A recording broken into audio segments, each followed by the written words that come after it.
પેલા ચેટ બોક્સમાં. હા માતા.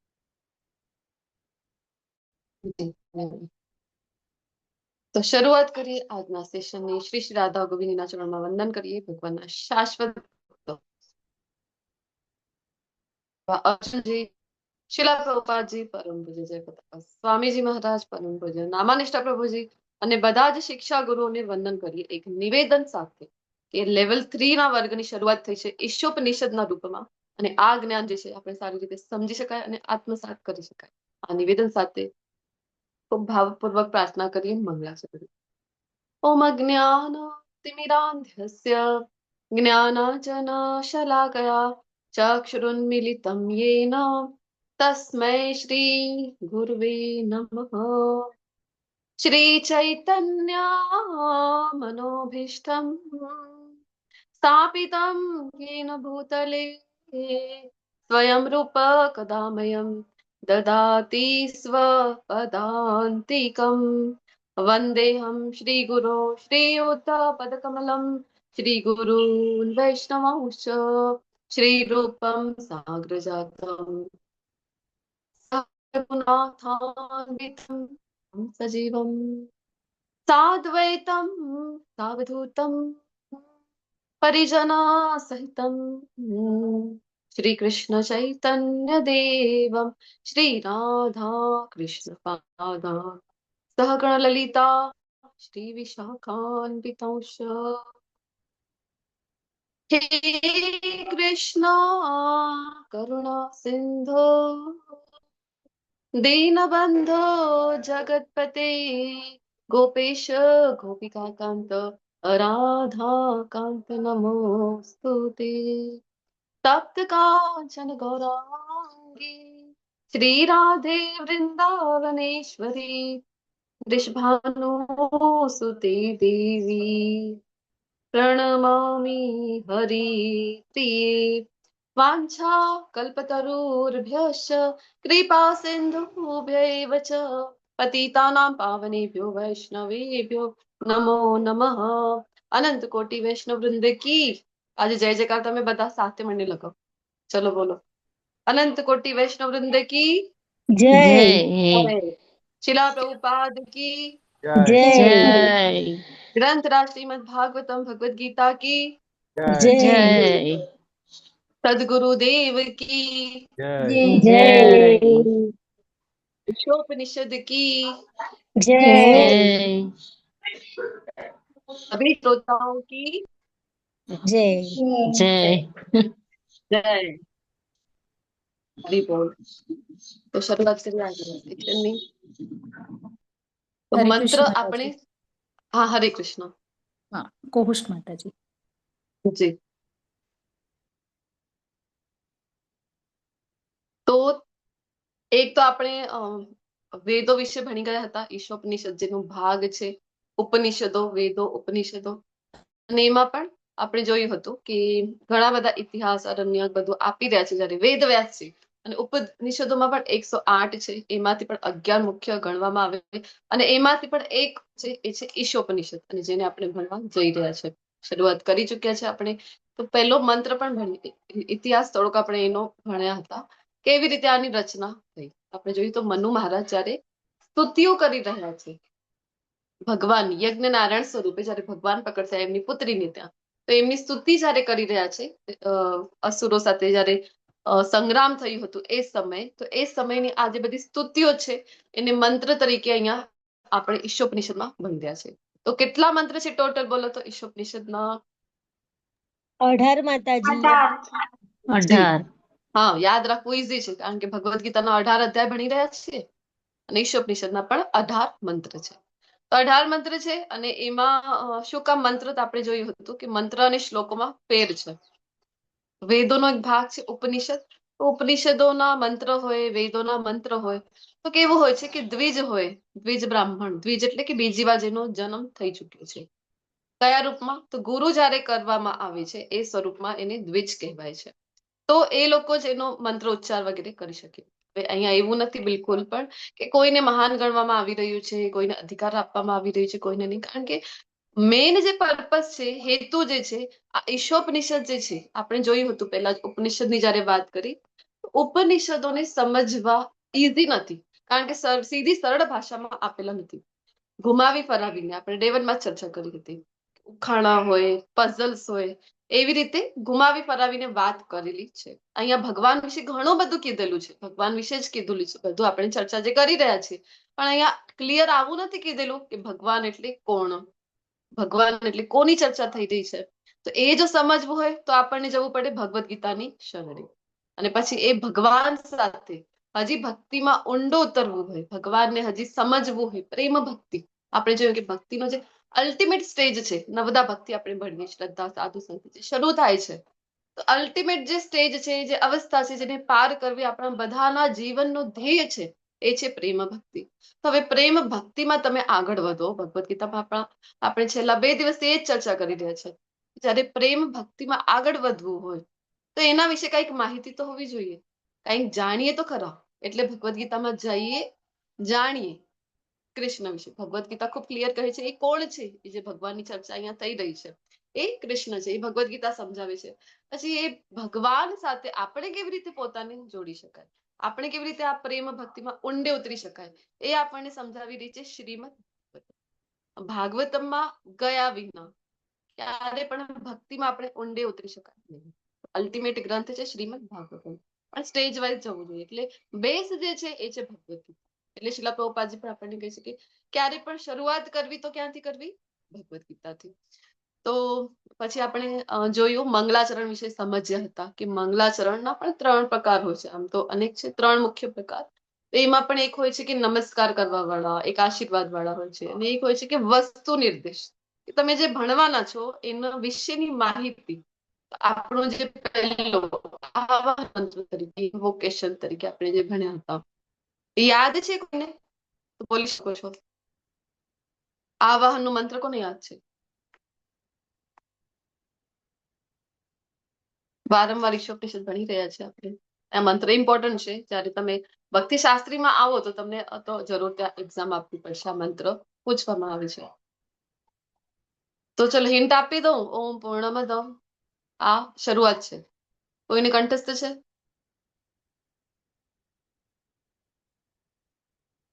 અથવા અડધું આવે તો અડધું બોલી શકાય. કોઈને નથી આવડતું?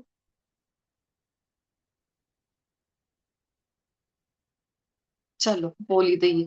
ઓમ પૂર્ણમદ પૂર્ણમિદમ પૂર્ણાત પૂર્ણમુદચ્યતે પૂર્ણાત પૂર્ણમાદાય પૂર્ણમેવાવશિષ્યતે. તો બધું જે કઈ છે એ શું છે? પૂર્ણસ્ય પૂર્ણમાદાય. જે કઈ છે એ પૂર્ણ છે. ભગવાન જે છે એ પૂર્ણ છે. તો એમના દ્વારા જે કંઈ પણ બનાવવામાં આવેલું છે એ બધું પણ પૂર્ણ છે. અને આધ્યાત્મિક ગણિત પણ શીખ્યા હતા કે અહીંયા એવું નથી કે 1 + 1 = 2, અથવા તો 1 + 1 1 और 1 11, એવું નથી. આધ્યાત્મિક ગણિત કેવું છે? તો એકમાં તમે 1 જોડી દો અથવા તો એકમાંથી 1 ઘટાવી દો તો પણ એક જ બચે છે. એવું નહીં કે હવે કૃષ્ણમાંથી આટલા બધા અસંખ્ય બ્રહ્માંડો આવી ગયા, ચલો હવે કૃષ્ણ છે કે કૃષ્ણ થોડા દુબળા પાતળા થઈ ગયા છે, અથવા તો કૃષ્ણની હાઈટ થોડી ઓછી થઈ ગઈ. પૂર્ણમાંથી પૂર્ણ કાઢી લો તમે તો પણ જે બચે છે એ છે પૂર્ણ, અને એ જ છે ભગવાન, એ જ છે કૃષ્ણ. પછી પહેલા મંત્રથી શરૂઆત કરી. તો પહેલા મંત્રનો ચલો પહેલો જે ચરણ છે એ તો યાદ હશે કોઈને? શ્રી માતાજી, હું બોલું? જી જી માતાજી. ઈશાવાસ્યમિદં સર્વં યેન તક નહીં, ઈશાવાસ્યમિદં સર્વં જી માતાજી. સર યત્કિંચ જગત્યામ જગત તેન તક્તાન ચિતા મા કૃત કસ્ય સિદ્ધનમ. હરિભો. ખૂબ સરસ માતાજી, ધન્યવાદ. તો પહેલું ચરણ ઈશાવાસ્યમ ઇદમ સર્વમ.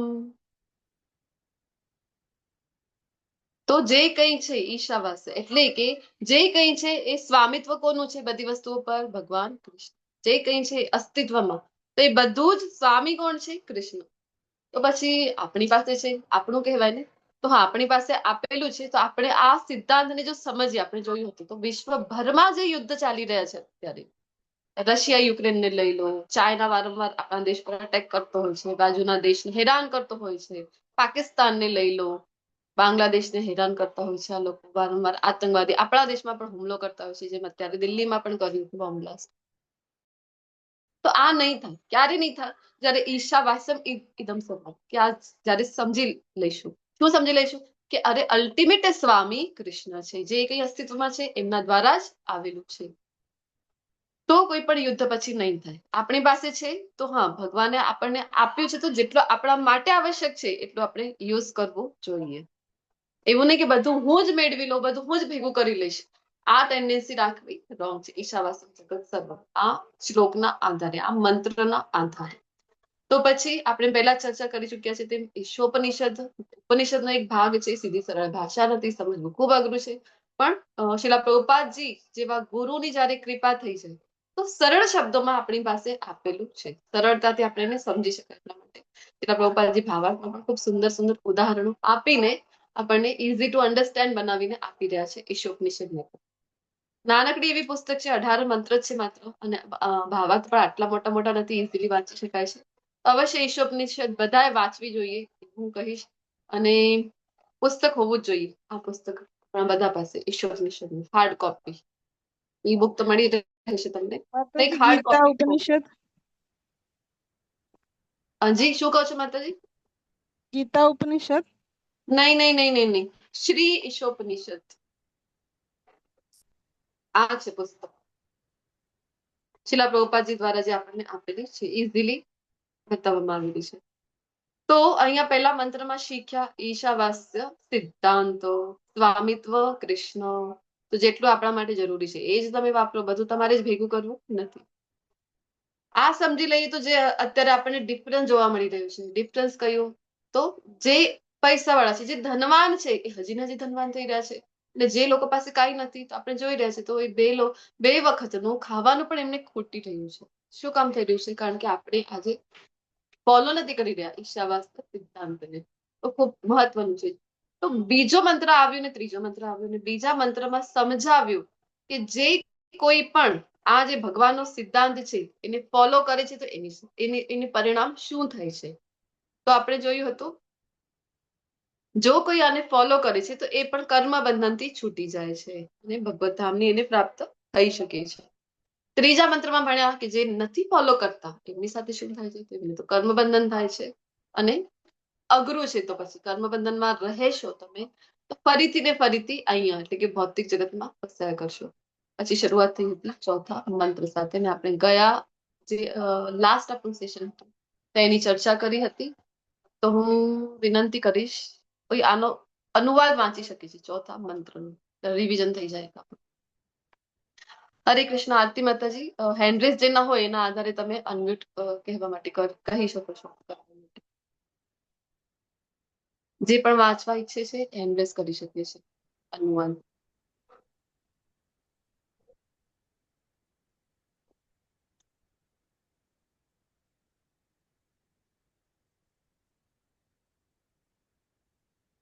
હા, આરતી માતાજી નથી ક્લાસમાં? ઓકે, તો મારી પાસે પહેલો હેન્ડરેસ આવ્યું છે ખુશી માતાજી. હા માતાજી વાંચી શકો છો.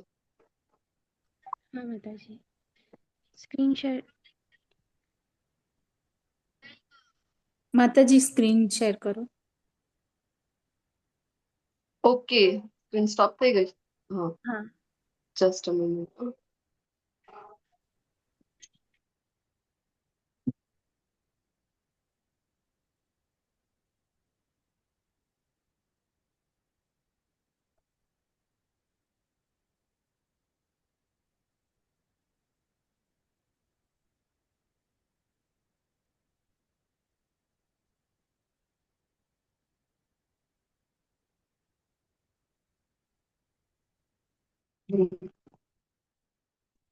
હવે સ્ક્રીન દેખાય છે ને? હા માતાજી. હા જી, માતાજી. પરમેશ્વર તેમના ધામમાં રહેવા હોવા છતાં તેઓ મનથી પણ વધારે વેગવાળા છે અને દોડવામાં બીજા બધાને પાછળ રાખી દે છે. અત્યંત શક્તિશાળી દેવતાઓ પણ તેમની સમક્ષ જઈ શકતા નથી. તેઓ એક જગ્યાએ રહેવા હોવા છતાં પણ વાયુ તથા વર્ષા પૂરી પાડનારા દેવોને નિયંત્રણમાં રાખે છે. શ્રેષ્ઠતામાં તેઓ રાહુની આગળ છે. સહુની. હા, સૌની આગળ છે. જી માતાજી, ધન્યવાદ. હા, સૌની આગળ છે. સોરી. જી હા, ખૂબ ખૂબ ધન્યવાદ ખુશી માતાજી. તો આપણે જોયું હતું કે આજે બે મંત્રો આવ્યા હતા, ચોથો ને પાંચમો. તો ભગવાન જે કંઈ કહી રહ્યા છે તો આપણને થોડુંક આવું લાગે કે અરે આ થોડાક વિરોધાભાસી સ્ટેટમેન્ટ કેમ આપી રહ્યા છે. ઘડીકમાં કહી રહ્યા છે કે મનથી પણ વધારે વેગવાન છે, ઘડીકમાં કહે છે કે હું તો ક્યાંય જતો નથી, એક જગ્યાએ જ છે. એવો અપોઝિટ, વિરોધાભાસી ભગવાનના જે છે સૌથી ઝડપી પણ છે અને કહે છે કે ચાલતોય નથી, ખસતોય નથી. તો વિરોધાભાસી લાગે છે. તો સમજવું જરૂરી છે. અહીંયા આપણે ચર્ચા કરી હતી કે ભગવાનની ઇન્દ્રિયો આપણા જેવી નથી. પાંચમા મંત્રમાં ફરીથી એની ચર્ચા કરી. તો અગ્નિની ઉપમા ને બધું આપણે ભગવાનની અગણિત શક્તિ છે, એમાંથી 3 જે શક્તિ છે એનું આપણે ચર્ચા કરી ચુક્યા હતા કે જે મુખ્ય છે તટસ્થ શક્તિ, અંતરંગ, બહિરંગ. અંતરંગ શક્તિ જે ભગવાનની આધ્યાત્મિક આકાશમાં જે કંઈ પણ છે, ભગવાનનું આખું સામ્રાજ્ય, ગોલોક ચાર્ટ આપણે બધા ભણીને આવ્યા છે, લેવલ 1 કરીને આવ્યા છે, તો ત્યાં આપણે ચર્ચા કરી ચુક્યા છે. આધ્યાત્મિક વિશ્વમાં જે કંઈ પણ આવે છે ને એ આમ ભગવાનની અંતરંગ શક્તિ કહેવાય છે. તો ભૌતિક જગતમાં જે કંઈ આવે છે એ છે બહિરંગ શક્તિ. તો પછી તટસ્થ શક્તિ કોને કીધી છે? તો જે જીવાત્માની બનેલી છે. દેવતાઓ પણ આવી ગયા, આપણે બધા આવી ગયા એક તો એમાં તટસ્થ શક્તિમાં.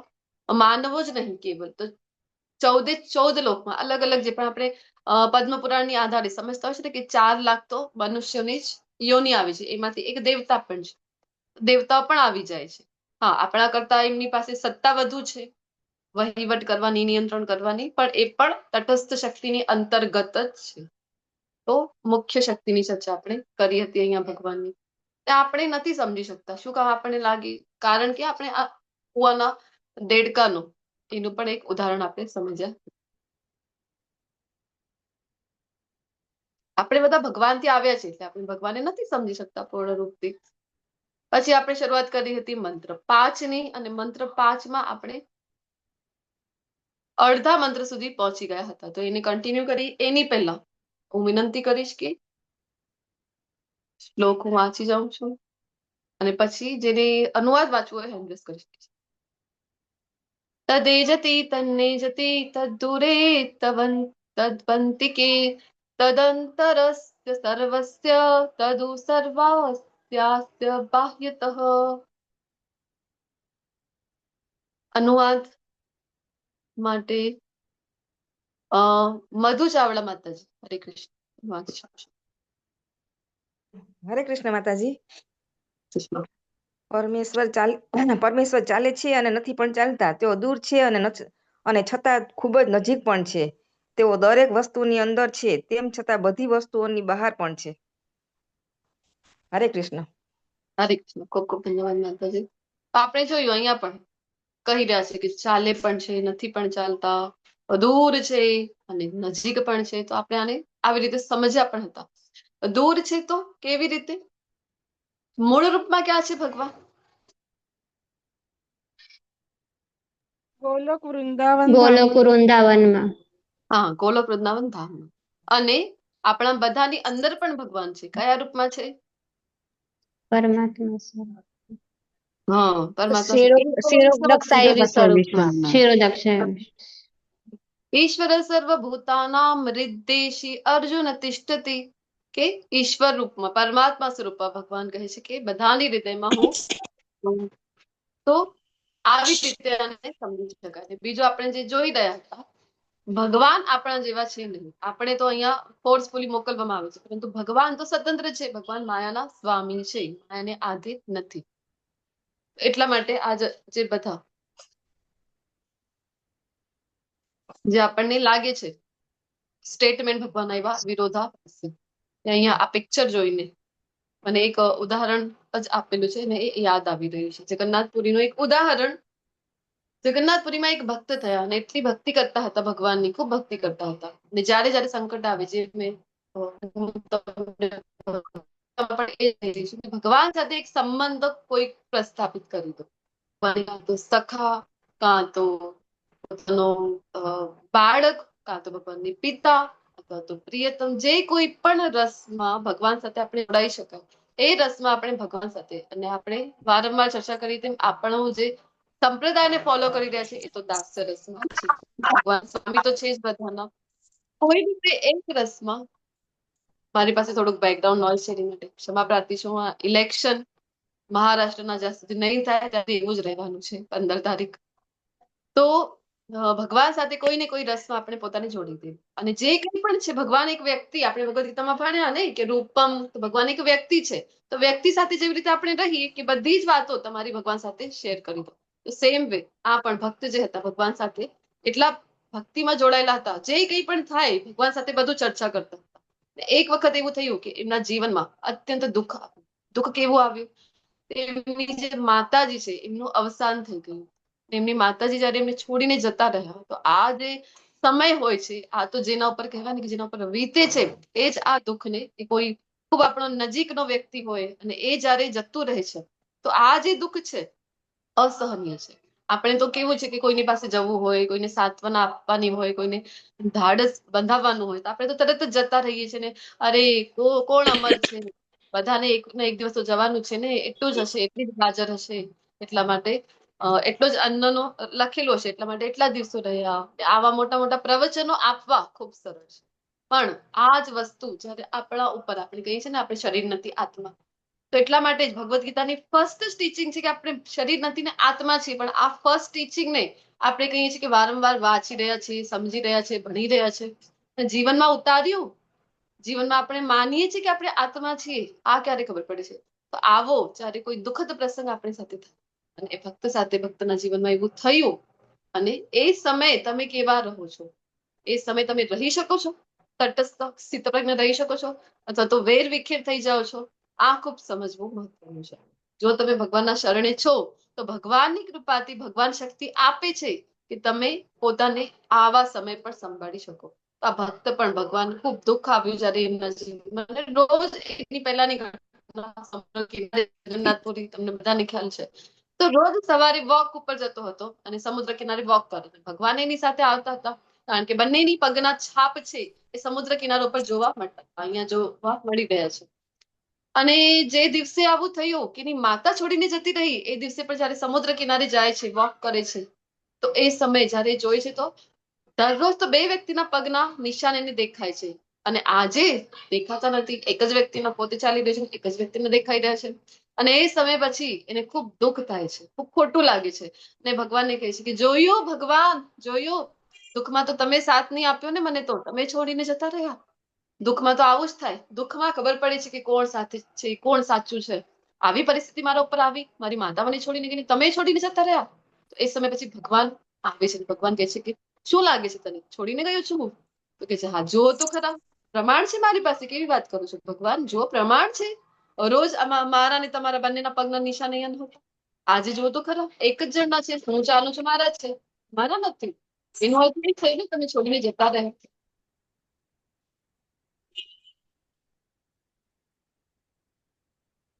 તો ભગવાન એને કહે છે કે જે તું જોઈ રહ્યો છે, જય કૃષ્ણ, હરે કૃષ્ણ, હરે કૃષ્ણ.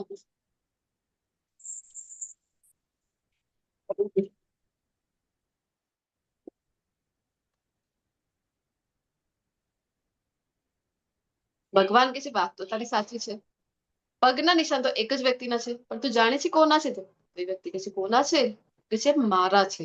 તો કે છે અચ્છા, હું ચાલું છું એ? તો ભગવાન કહે છે કે અરે તું ચાલે છે, રોજ ચાલતો હોય છે, પણ જયારે તારા ઉપર દુઃખ આવ્યું ને, મને રોજ તો ખબર હતી કે તું તો પોતે ચાલી શકશે, પણ જયારે આટલું બધું દુઃખ તારા ઉપર આવ્યું ત્યારે મને ખબર હતી કે હવે તું વેર વિખેર ના થઈ જાય, હવે તું પડી ના જાય, એટલા માટે મેં તને પોતાના ખોળામાં બેસાડી. હું તને ઓંચકીને ચાલી રહ્યો હતો ને, એટલે તને એક જ નિશાન જોવા મળી રહેશે ને, એ તારા નહીં, મારા છે. આ છે ભગવાન. ગજેન્દ્ર મોક્ષની પર આપણે ઘટના લઈએ છીએ કે નહીં? ગજેન્દ્રજી જયારે પુષ્પ અર્પણ કરી રહ્યા છે ભગવાનને, એક ક્ષણનો પણ એમ કહેવાય છે કે લક્ષ્મીજી પૂછી રહ્યા હતા, દ્વારિકાધીશ નીકળી પડે છે ગરુડ ઉપર સવાર થઈને ગજેન્દ્રની રક્ષા કરવા માટે, એનો ઉદ્ધાર કરવા માટે, અને તરત જ આમ બેઠા હતા નીકળી પડે છે. એ સમયે લક્ષ્મીજી પૂછે છે, માતા લક્ષ્મી કે અરે ક્યાં જાઓ છો? અને ભગવાન કહે છે હા, માત્ર હા સંભળાયું. લક્ષ્મીજી વિચારે છે હા, ક્યાં જાય છે કીધું નહીં, અને જ્યાં સુધી થી બોલી છે ત્યાં સુધી તો ગજેન્દ્રની સમક્ષ હાજર છે.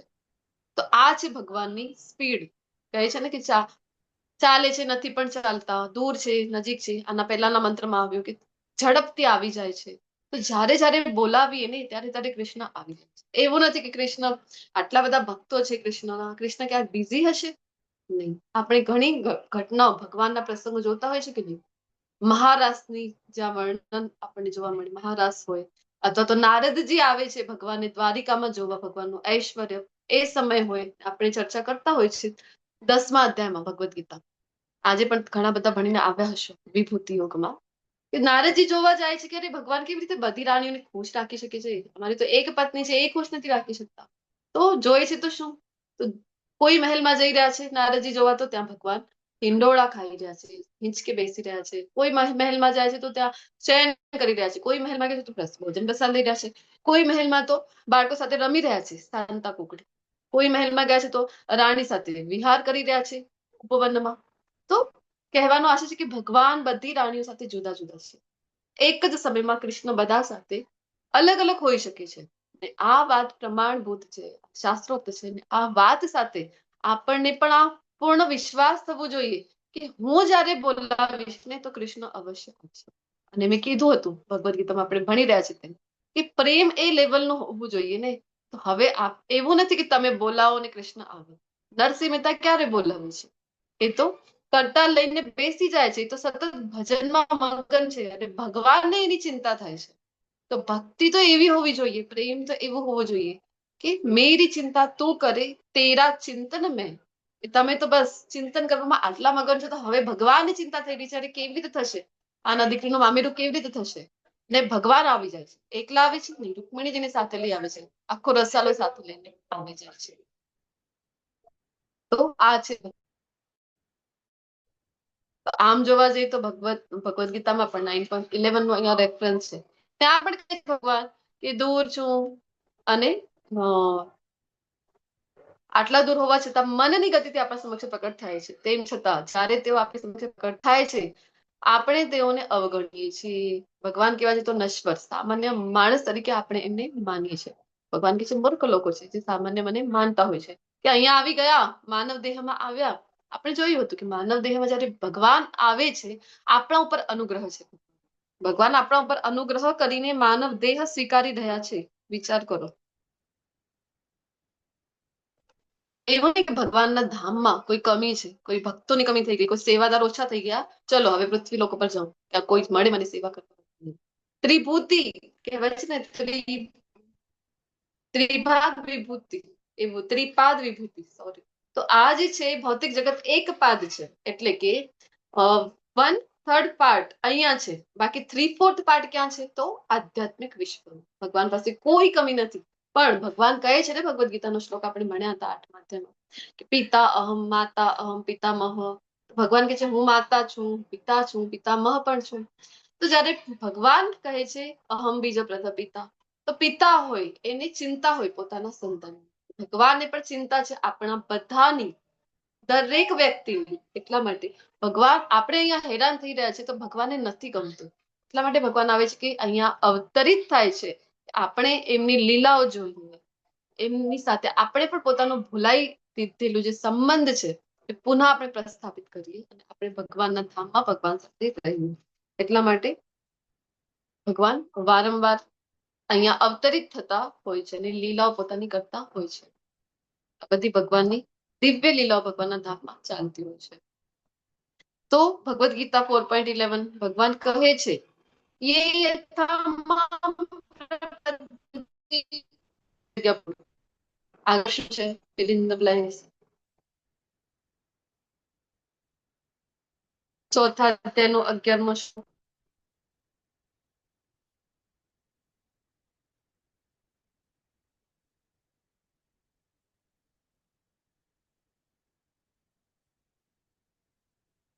હરે કૃષ્ણ. આવડે છે કોઈને?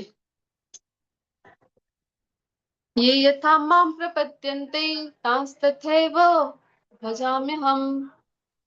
હરે કૃષ્ણ. મારું વોઇસ ક્લિયર છે કે નહીં? પહેલા કહી દો. હરે કૃષ્ણ માતાજી, વોઇસ થોડો બ્રેક થાય છે. ઓકે, આમ સંભળાય છે? ખબર પડી રહી છે મંત્ર કયો ચાલે છે, શ્લોક કયો ચાલે છે? વોઇસ બ્રેક થાય છે માતાજી. હરે કૃષ્ણ. ધન્યવાદ. પણ બહાર બધું નોઈઝ તો ત્યાં પણ ફોન ન લઈ જઈ શકાય. ઇલેક્શન ખૂબ નોઈઝ છે. કન્ટિન્યુ કરી શકાય કે નહીં એ જણાવો. હા, હવે આવ્યો માતાજી. આવ્યો.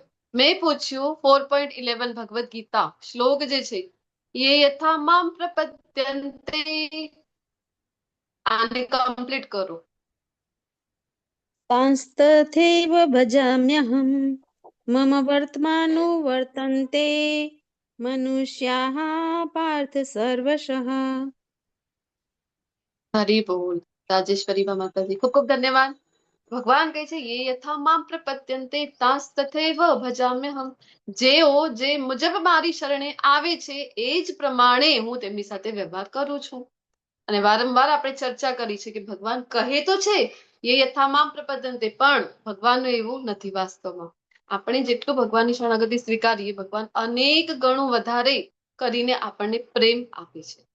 તું ચલે પગ 1 મેં ચલું પગ 7. ભગવાનનું એવું છે. તો વાત એટલે એટલી જ છે કે આપણે પહેલું પગથિયું જે છે એ તો ઉપાડીએ કૃષ્ણ પ્રત્યે. આપણે પહેલું પગથિયું જ નથી ઉપાડતા, આપણે પ્રયત્ન જ નથી કરતા.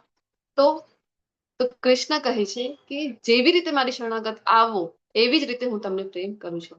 તો મને એક વાત કહો, સંત નામદેવજીનું ઉદાહરણ મને યાદ આવી રહ્યું છે. તો આપણે ઈશોપનિષદમાં લીધું છે કે નહીં લાસ્ટ વીકમાં એ કહો મને. ક્લાસ બધાએ કર્યું છે ને? સંત નામદેવજીનું ઉદાહરણ લીધું હતું અહીંયા? કારણ કે ઘણા બધા ક્લાસીસ અત્યારે ચાલી રહ્યા છે તો મારું સ્કીપ થઈ રહ્યું છે કે કયા ક્લાસમાં કયું ઉદાહરણ લીધું હતું.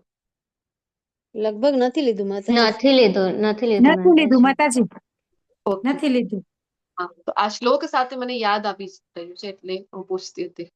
તો મહારાષ્ટ્રમાં અનેક સંતો થઈ ગયા છે. સંતોની ભૂમિ તરીકે પણ ઓળખાય છે મહારાષ્ટ્રને. અનેક સંતો થઈ ગયા, એમાંથી એક હતા સંત નામદેવજી.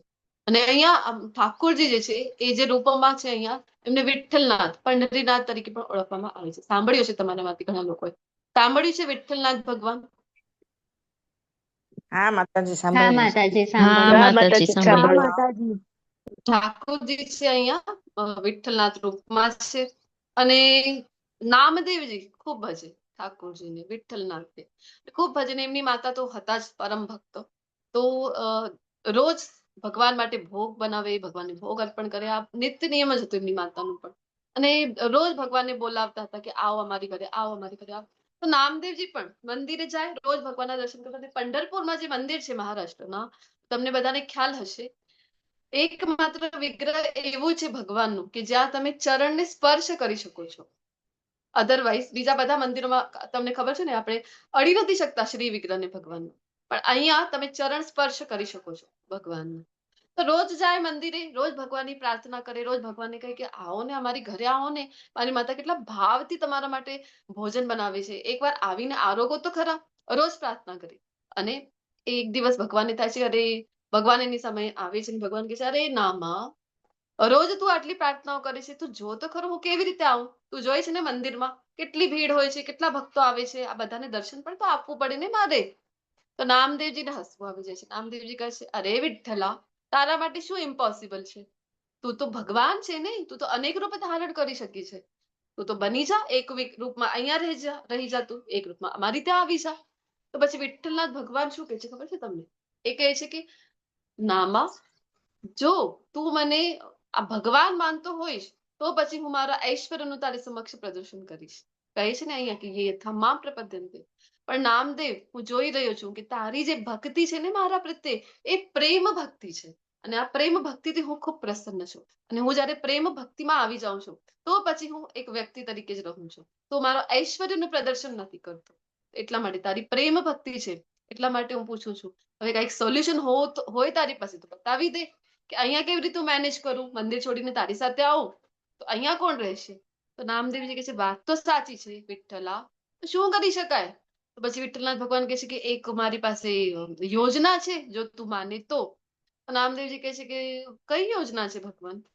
બોલો બોલો. તો ભગવાન એને કહે છે કે એક કામ કરીએ આપણે, આજે રાત્રે હું તારી ઘરે આવું, તારી આટલી જ ઈચ્છા છે, એટલા દિવસે કહી રહ્યો છે તું, હવે મને વારંવાર સાંભળીને સારું નથી લાગતું. ચલ આજ હું આવી જાઉં. એક કામ કરજે, મારી સ્થાન ઉપર, મારી જગ્યાએ આ બ્રહ્મવેદી ઉપર તું ઉભો થઈ જજે. તો નામદેવજી કહે છે હું ઊભો થાઉં, મને તો બધા ઓળખી જાય. તો કહે છે કે ના ના, તને કોઈ નહીં ઓળખી શકે, હું તને સમજાવીશ ને ભગવાન કેવી રીતે બનવાનું છે. નામદેવજી કહે છે અચ્છા ઠીક છે. તો તૈયાર થઈ જાય છે નામદેવજી, અને રાત્રિએ બોલાવે છે ભગવાન. જયારે શયન આરતી કરાવવામાં આવે ભગવાનની, એ સમય બોલાવે છે. નામદેવજી જાય છે, અને જયારે જેમ પટ બંધ થઈ ગયા મંદિરના, અને પછી ભગવાન નામદેવને પોતે હટી જાય છે બ્રહ્મવેદી ઉપરથી, અને નામદેવજીને કહી દે છે કે તું આવી જા અહીંયા, અને તું ઉભો રહી જા હવે. અને નામદેવજી આવીને ઉભા રહે છે.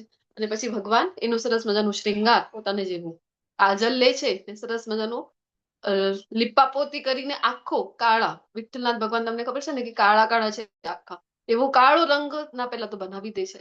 પછી સરસ મજાનું શ્રૃંગાર કરી રહ્યા છે, પોતાના જેવા જ વસ્ત્રો પહેરાવી દે છે, પોતાના જેવો પિત્તાંબર પહેરાવી રહ્યા છે, સરસ મજાની માળાથી શણગાર આભૂષણો બધા પહેરાવી રહ્યા છે ભગવાન.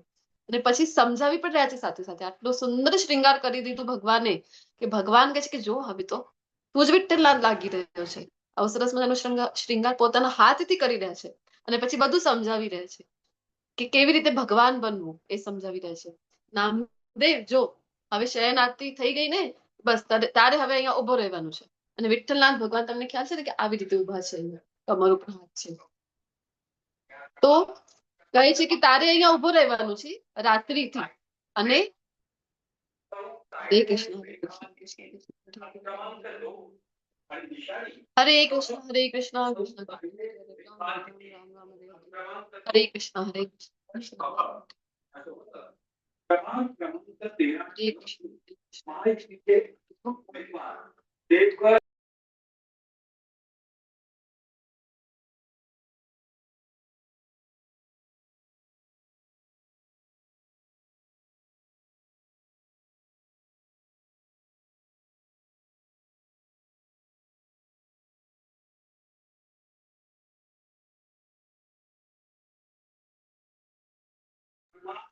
હરે કૃષ્ણ. તો નામદેવજીને સમજાવે છે ભગવાન. ભગવાન કહે છે કે જો હવે કરવાનું શું છે એ ધ્યાનપૂર્વક બધી સૂચનાઓ સાંભળી લે. તારે અહીંયા ઉભો રહેવાનું છે, અને 3 જેમ વાગી જશે તેમાં બધા પંડિતો આવવાના છે. બધા પંડિતો આવીને તારી આરતી ઉતારવાના છે. હરે કૃષ્ણ. તો આરતી ઉતારવાના છે, તો આપણે જેમ કહેતા હોય છે ને કે ગૌડી સંપ્રદાયમાં મંગલા આરતી, તેમ ત્યાં ભગવાન વિઠ્ઠલનાથની આરતી થાય, એને કાકડા આરતી કહેવામાં આવે છે. કહે છે કે તારી તો 3:30 વાગ્યાની આસપાસ કાકડા આરતી માટે તારા પટ ખોલી દેશે, જો જોતી પહેલા તો ઘંટનાદ કરી દેશે, તો તું એકદમથી આમ ડરી નહીં જતો. અને બીજી વાત કે જેવું ત્યાં પંઢરપુરમાં જેવા પટ ખોલે છે ભગવાનના, શ્રી વિગ્રહના દર્શન થાય છે, એ સમયે ભગવાનની મોઢા ઉપર આ માખણ હોય ને, આપણું માખણ લઈ અને આમ મોઢા ઉપર ચોંટાડી દેવામાં આવે છે સવારમાં. તો ભગવાન કહે છે તને ભૂખે લાગી હશે, રાત્રિભરથી તું આવી રીતે ઉભો છે, થાકી ગયો હશે, તને ભૂખે લાગી જશે, તો ઈચ્છા એ થશે તારી કે હું ચાટી લઉં આ માખણને, ખાઈ લઉં. આવું તું કરતો નહીં. જો આવું તું કરીશ ને તો આ પંડિતજી તરત જ આવી જશે ને કે છે અરે અમારા વિઠ્ઠલનાથ ક્યાં ગયા, તું કોણ છે, અને લકડી લઈને તારી પાછળ પડી જશે, તને મારશે, તો ધોઈ નાખશે તને. તો આવું કઈ કરતો નહીં તું. અને બીજી વાત, પછી તારું અભિષેક સવાર ભલે ને કડકડાતી ઠંડી છે, પણ તારો તો સવારમાં જ અભિષેક કરાવવામાં આવશે. દૂધ લઈને અભિષેક થશે તારું, જલ લઈને અભિષેક થશે, આમ ઉપરથી પાણી રેલમ રેલ થવાની છે, પણ તારે વિચલિત થવાનું નહીં. તારે આમ ડરી નહીં જવાનું કે અરે આટલી ઠંડીમાં પાણી નાખી રહ્યા છે મારા ઉપર. અને પછી તારો શૃંગાર કરાવવામાં આવશે, સરસ મજાનું શૃંગાર થઈ જાય તારું. પછી ફૂલ માળાથી તારો હજી શૃંગાર, તારા ગળામાં ફૂલ માળા પહેરાવવામાં આવશે. અને ફૂલ માળામાં ને તને કહી દઉં છું પહેલા જ, ક્યારે ક્યારે મધમાખી પણ આવી જાય છે, અનેક માખીઓ પણ ગણગણતી હોય છે, ત્યાં મધમાખી આવી જાય છે, તને દંશ પણ આપશે. આ જે મધમાખીઓ છે તને દંશ આપશે. તારી ઈચ્છા થશે કે અરે હું તો આમ કહેવાય કે ભગાવી દઉં એને, અથવા તો તને કહેવાય ને ખુજલી થઈ જાય ત્યાં, પણ તારે આ બધું કરવાનું નથી, કારણ કે પંડિતજી ખબર પડી જાય, લાઠી લઈને તારી પાછળ પડી જશે. તો આ બધી વાતો તારી ધ્યાન રાખવાની છે. ને પછી દર્શન શરૂ થઈ જશે, ને ભક્તો આવી જશે, લાઈનમાં બધા ભક્તો આવશે, તારા ચરણ સ્પર્શ કરશે, ને પોતાની અનગિનત મનોકામનાઓ છે, પોતાના દુઃખ છે, બધું તારી સાથે શેર કરવાના છે. બધું તારી પાસેથી કહે છે કે હે વિઠ્ઠલનાથ આ આપી દો મને, હે વિઠ્ઠલનાથ આ મનોકામના પૂર્ણ કરી દો. પણ તારે કોઈ નહીં કરવાનું નથી. જો આ વિધિનો વિધાન છે એ પ્રકૃતિ ઉપર છોડી દેવાનું છે, તારે માત્ર સાંભળવાનું છે. અને આટલા બધા ટર્મ્સ એન્ડ કન્ડિશન બધું સમજાવી રહ્યા હતા, આટલા બધા નિયમો સમજાવી રહ્યા છે ને, કે એ હવે નામદેવજી કહે છે કે અરે ભગવાન, હે વિઠ્ઠલનાથ ક્યાંથી તમને મેં તો ઇન્વાઇટ કરી દીધા જમવા માટે, તમે અહીંયા ઉભા રહી જાઓ, મને નથી બનવું ભગવાન. તો જાણે કે ભગવાન અહીંયા બતાવી રહ્યા છે નામદેવજીને કે ભગવાન બનવું કેટલો કઠિન છે. અને જેમ તેમ નામદેવજીને મનાવીને ઉભા રાખી દીધા ત્યાં. અને આ તો નીકળી પડ્યા છે વિઠ્ઠલના, નીકળી પડ્યા અને અડધી રાત્રિએ જ્યાં એમના ઘરે પહોંચ્યા છે અને દરવાજો છે ખડખડાવી રહ્યા છે અને નામદેવજીની માતા દરવાજો ખોલી રહ્યા છે. અને પહેલા તો દરવાજો ખોલવા માટે એમને કંટાળો આવ્યો, અડધી રાત્રિ કોણ આવ્યો છે? એ નામદેવ, કેવું છે તારું? અડધી રાત સુધી મંદિરે પડ્યું હોય છે, અમને હેરાન કરે, અમારી ઊંઘ બગાડતો હોય છે. અરે નામા, શું લગાવી દીધું છે આ? જલ્દી આવી જવાનું ઘરે. આમ કહેતા કહેતા જયારે ઉઠ્યા એમની માતા અને જેવા પટ ખોલ્યા, ઘરના દ્વાર ખોલ્યા અને સામે સાક્ષાત વિઠ્ઠલનાથજીને જોઈને તો ધન્ય ધન્ય થઈ ગયા. અને પછી વિઠ્ઠલનાથ આવીને કહે છે કે જમવા આવ્યું છું તમારી ત્યાં. નામદેવી મને નામાએ મને આપ્યું છે નિમંત્રણ. પછી એમની માતા ભોજન બનાવે છે, સરસ મજાનું ખવડાવે છે ભગવાનને અને કહે છે તો નામા ક્યાં છે મારું? ભગવાન કહે છે કે અરે એ મારી જગ્યાએ ઉભો છે મંદિરમાં, ત્યારે તો આવી શક્યો છું, એ તો હું કેમ આવી શકું? ભક્તોને દર્શન આપવા જરૂરી છે ને, હું કેમ આવી શકું?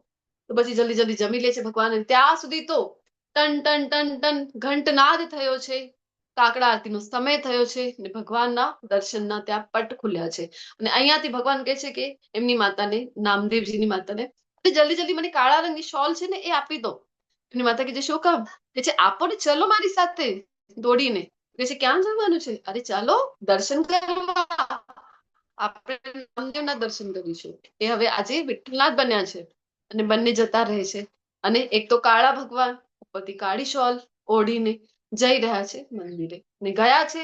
અને જ્યાં ગયા અને ભગવાને જો એ બધા ભક્તો આવી ગયા હતા અને જે લાઈન શરૂ થઈ જાય છે દર્શન માટે, તો ભગવાન પણ ત્યાં લાઈનમાં પાછળ જઈને ઉભા રહી ગયા છે. ઉભા રહી ગયા છે અને જેવી દૃષ્ટિ પડી નામદેવજીની ભગવાન વિઠ્ઠલનાથ ઉપર, તો એ વિચાર કરવા લાગી છે અરે ભગવાન આવી ગયા દર્શન કરવા માટે. હવે એમને ટેન્શન થઈ આવ્યું, ભગવાન દર્શન કરવા આવ્યા છે, હવે અહીંયા આવી જશે તો, મારી નજીક આવી જશે તો.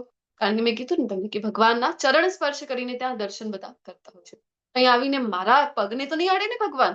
એમને તો ટેન્શન થઈ આવ્યું. અને જેવા ભગવાન નજીક આવ્યા અને એ સમયે ભગવાને જેવા દર્શન કર્યા, વિચાર કરો, નામદેવ મના કરી રહ્યા હતા. અહીંયા નામદેવજી સતત મનમાં કહી રહ્યા છે કે નહીં વિઠ્ઠલનાથ, આ નહીં કરતા તમે, આ નહીં કરતા, મારા ચરણ તમે નહીં સ્પર્શ કરતા. અને વિઠ્ઠલનાથ સાક્ષાત એ તો નામદેવજીના ચરણ સ્પર્શ કરે છે. અને પછી નામદેવજીની આંખમાં તો આંસુ આવી જાય છે અને પછી એમની પાસે નજીક જાય છે અને કહે છે એ નામા, કાંઈ પણ કહે, તું એટલો સુંદર લાગી રહ્યો છે ને, વિઠ્ઠલનાથ બનીને ખૂબ સુંદર લાગે છે. અને પછી ફરીથી પગે પડવા જાય છે. ત્યાં તો પૂજારી આવે છે કે બસ, જેના દર્શન થઈ ગયા, આગળ વધો, આગળ વધો. અને આવી પરિસ્થિતિમાં ભગવાન શું કરે છે કે ચોંટડી દઈને નામદેવજીને ભાગી જાય છે. અને અહીંયા હવે નામદેવજીનું તો મોં આડું અવડું થઈ છે, હલવાનું પણ મના છે. હલી જાય તો પંડિતજી પકડી લે છે. અને ભગવાનને તો આવી અહીંયા કહેવાય ને કે નટકટપણું ભગવાનને સૂચી રહ્યો છે. તો આ છે ભગવાન. ભગવાનજી કહે છે કે એ તમામ પ્રપદ્યંતે, બસ આ ભાવ તો હોવું જોઈએ આપણી અંદર. ભગવાનને આપણે શરણાગત સ્વીકારો, ભગવાન પોતે આવી જાય છે. એ જ નામદેવજીને ત્યાં જનાબાઈ, સંત જનાબાઈજીનું આપણે વારંવાર ઉદાહરણ લેતા હોય છે, દૃષ્ટાંત લેતા હોય છે. એમને ત્યાં પણ ભગવાન પોતે સ્વયં વિઠ્ઠલનાથ ભગવાન જમવા માટે જતા. એ પોતે જનાબાઈ રાત્રે પોતાના હાથથી રસોઈ બનાવીને પોતાના હાથથી ભગવાનને એ ખવડાવતા હતા. એક વખત રૂકમણીમાઈ, રૂક્ષ્મણીજી છે ને, જે એ ભગવાનને કહે છે, લક્ષ્મી સ્વરૂપા ભગવાનને કહે છે કે રોજ ક્યાં જાઓ છો તમે અડધી રાત્રિએ? તો ભગવાન કહે છે અરે હું તો નામાને ત્યાં જાઉં છું, જનાબાઈ છે ને મને રોજ જમાડે છે. તો લક્ષ્મીજી છે એ કહે છે કે મને ચાલવું છે આજ તો તમારી સાથે, મને લઈ જાઓ. એકલા એકલા જતા હો છો રોજ, એકલા એકલા જતા હો. તો પછી ભગવાન કહે છે ઠીક છે ચાલ, પણ એક શરત છે, તારે મારી સાથે નહીં બેસવાનું, તારે થોડું દૂર રહેવાનું મારાથી. કારણ કે તું સાથે આવીશ ને તો પછી જનાબાઈનું જે પ્રેમ છે મારા પ્રત્યે એ અલગ વેમાં જતો રહેશે. એટલે કે તું તો લક્ષ્મી છે સાક્ષાત, તો હવે ઐશ્વર્ય ભાવમાં મને ના જોઈ જનાબાઈ, હું નથી ઈચ્છતો. એનો જે પ્રેમ છે મારી સાથે એ જ રહેવું જોઈએ. તો લક્ષ્મીજી ઠીક છે. ને લક્ષ્મીજી દૂર ઉભા રહી જાય છે અને જોઈ રહ્યા છે. અને જયારે જોઈ રહ્યા છે તો પહેલા તો ભગવાનની ચરણ દબાવીને સેવા કરી રહ્યા છે જનાબાઈ, અને પછી ભોજન જે બનાવીને લઈ આવ્યા છે પોતાના હાથથી વિઠ્ઠલનાથે ખવડાવી રહ્યા છે. ને હર્ષ અશ્રુ એમની આંખોથી વહી રહ્યા છે. અને વિઠ્ઠલનાથ પણ એટલા જ ચાવથી એમના હાથથી ખાઈ રહ્યા છે ભોજન જે છે. અને આ જયારે લક્ષ્મીજી જોઈ રહ્યા છે તો લક્ષ્મીજીની પણ આંખોમાં ચોધાર આંસુ આવી જાય છે. શું કામ? અરે આ તે કેવી ભક્ત હશે કે આવો અવસર તો વિઠ્ઠલનાથ મને પણ નથી આપી રહ્યા, એવો અવસર ભગવાન જે છે એ પોતાના ભક્તને આપી રહ્યા છે. તો એટલા માટે ભગવાન કહે છે ને, અહમ ભક્ત પરાધીન, અરે હું તો મારા શુદ્ધ ભક્તોના વશમાં છું. ભગત કે વશ મેં હે ભગવાન. આ ભાવ અહીંયા સિદ્ધ થાય છે. તો આ છે ભગવાન. તમારું ભાવ તો એટલું હોવું જોઈએ તો કૃષ્ણ પોતે આવે છે. અરે આવે છે નહીં, તમારા હાથથી ભોજન પણ લેશે, એઠા બોર પણ ખાઈ લેશે, કાચા તંદુલ પણ ખાઈ લેશે. અરે વિદુરાણીને ત્યાં શું ખાઈ લીધું હતું?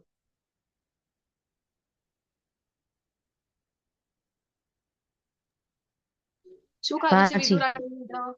કાજી ભાજીને ભાજી ભગવાનના પ્રેમમાં વિદુરાણી એમને જોઈને એટલા તો ભાવમાં આવી ગયા કે કેળાના કેળાનું જે છિલકા. મેથી મૂકી રહ્યા કેળાના છે છૂટમાં અને ભાજી. કેળાના જે છોતરા છે, જે છિલકા છે, એ આપી રહ્યા છે. અને ભગવાન પણ હસતા હસતા એ ખાઈ રહ્યા છે. આ છે ભગવાન. તો પ્રેમ તો એટલું હોય આપણું તો કૃષ્ણ એ સ્વીકાર કરે છે. તો અને ભગવાન પોતાના જે રાઇટ્સ છે એ રિઝર્વ રાખે છે. કયા રાઇટ્સ? મારો અવાજ ક્લિયર છે? હવે બેકગ્રાઉન્ડ થોડું હટી ગયું છે. હા હા માતાજી. માતાજી ક્લિયર છે. સમજાઈ રહ્યું છે ને? હા માતાજી. જી ધન્યવાદ. તો કોની સમક્ષ પ્રકટ થવું, કોની સમક્ષ પ્રકટ ના થવું, કોને દર્શન આપવા, કોને દર્શન ના આપવા, આ બધા જે રાઇટ્સ છે એ ભગવાને રિઝર્વ રાખેલા છે. કોની પાસે? પોતાની પાસે. એ રાઇટ્સ કોઈને આપેલા નથી. કીધું છે ને ભગવદ ગીતામાં કે હું મૂર્ખોની સમક્ષ પ્રકટ નથી થતો. ના હમ પ્રકાશ સર્વસ્વ યોગ માયા સમાવૃત. કે મૂર્ખોની સમક્ષ પ્રકટ નથી થતો. કેવી રીતે? તો એક પડદો આવી જાય છે. કયો? યોગ માયાનો એક પડદો નાખી દે છે કે જેના દ્વારે જે ભગવાનની ભક્તિમાં નથી જોડાયેલા, ભગવાન સાથે પ્રેમમાં નથી જોડાયેલા, એ ક્યારેય ભગવાનને મૂળ રૂપમાં ભગવાન સુધી ના પહોંચી શકે.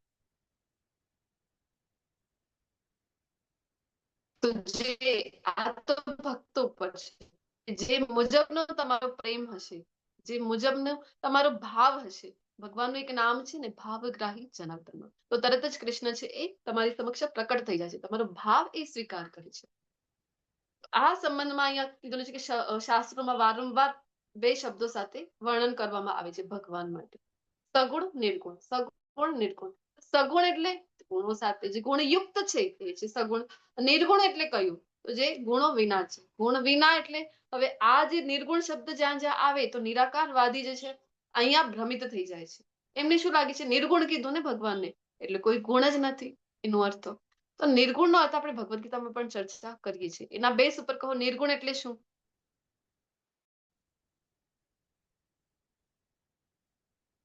ગુણો વિનાનું.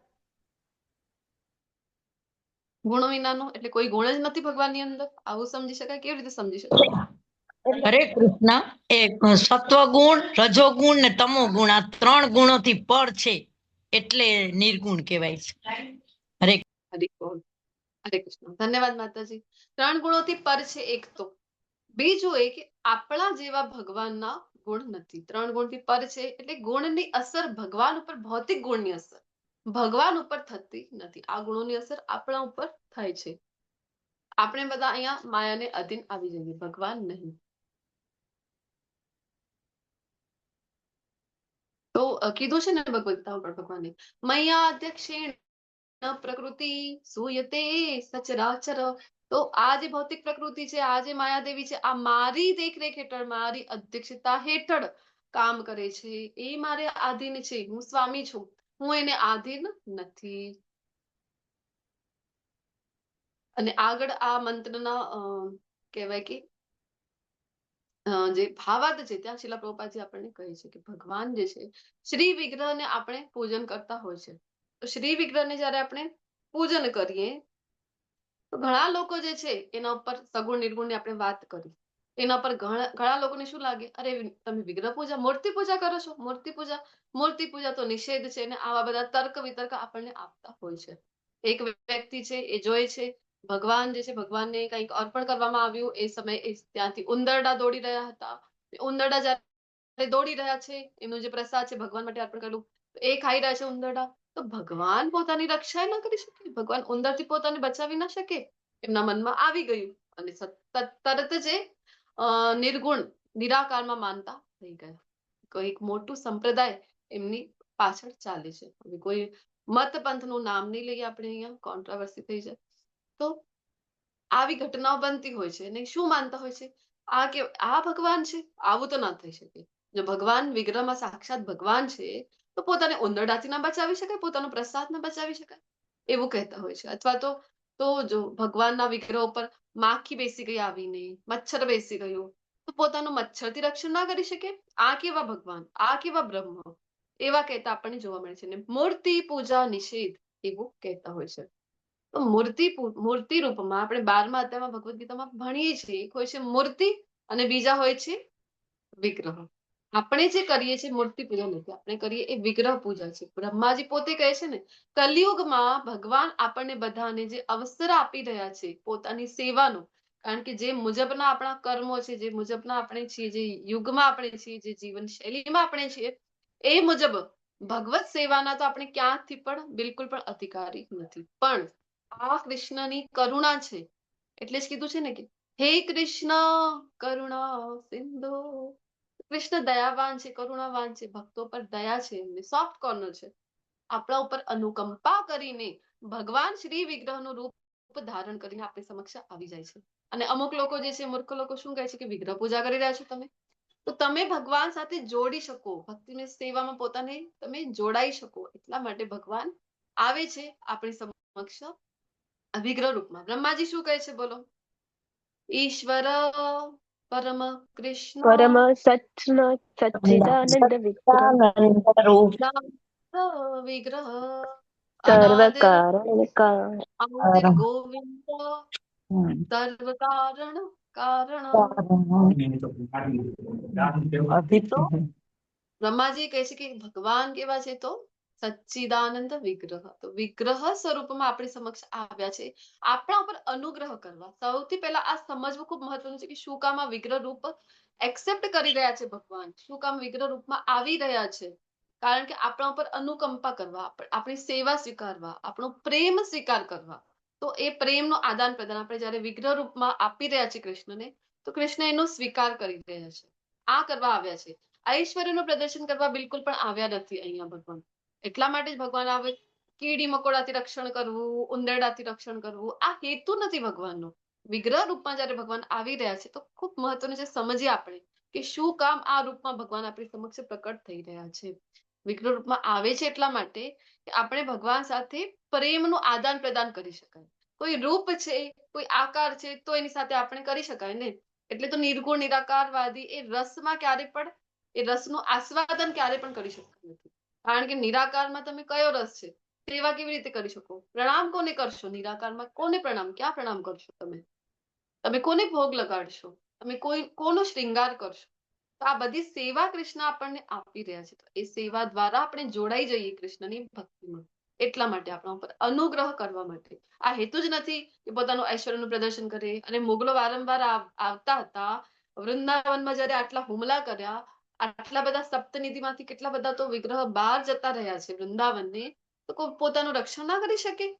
ભગવાન છે સાક્ષાત વિગ્રહમાં, તો પોતાનું રક્ષણ ના કરી શકે? મેં કીધું ને, ઐશ્વર્યનું પ્રદર્શન કરવા, અહીંયા કોઈને મારવા, કોઈથી પોતાનું રક્ષણ કરવા, આ બધું ઉંદેડાને ભગાડવા, મક્ખીને ભગાડવા, આવું બધું કરવા કૃષ્ણનો આ હેતુ નથી વિગ્રહ રૂપમાં આવવાનું. વિગ્રહ રૂપમાં આવવાનો હેતુ આ છે કે ભક્તો એમની સાથે આદાન પ્રદાન કરી શકે. તો એટલા માટે જ અત્યારના મંદિરની આપણે વાત કરીએ, રાધા રમણલાલજી જે આપણા વૃંદાવનના છે, સપ્તનિધિમાંથી એક નાનકડા એવા, તો ગોપાલ ભટ્ટ ગોસ્વામીજી જેમને પ્રકટ કર્યા છે, તો એમને અત્યારની એટલે આ સમયની રનિંગ કરંટ સમયની પણ જો ઘણી બધી ઘટનાઓ પંડિતજીને આપણને જોવા મળી શકે. ત્યાંના દર્શન રોજના આવે છે, તમે કર્યા હશે રાધા રમણલાલના. તો કોઈક વખત એમના જે દંતુલી છે, નાના નાના દંતુલી, એ જયારે હસે છે ત્યારે એ દેખાય છે, કોઈક વખત નથી દેખાતા. અને પંડિતજી સાથે તો જે અનુભવ થઈ રહ્યા છે, તો એના તો કેટલા બધા ઉદાહરણો આપણે જોતા હોય છે, વિડીયોઝમાં આવે છે. સેમ વે જગન્નાથપુરીમાં તો ત્યાંના પંડાઓ તો ડાયરીમાં લખતા જાય છે કે કયો અનુભવ આજે કૃષ્ણે કરાવ્યો છે.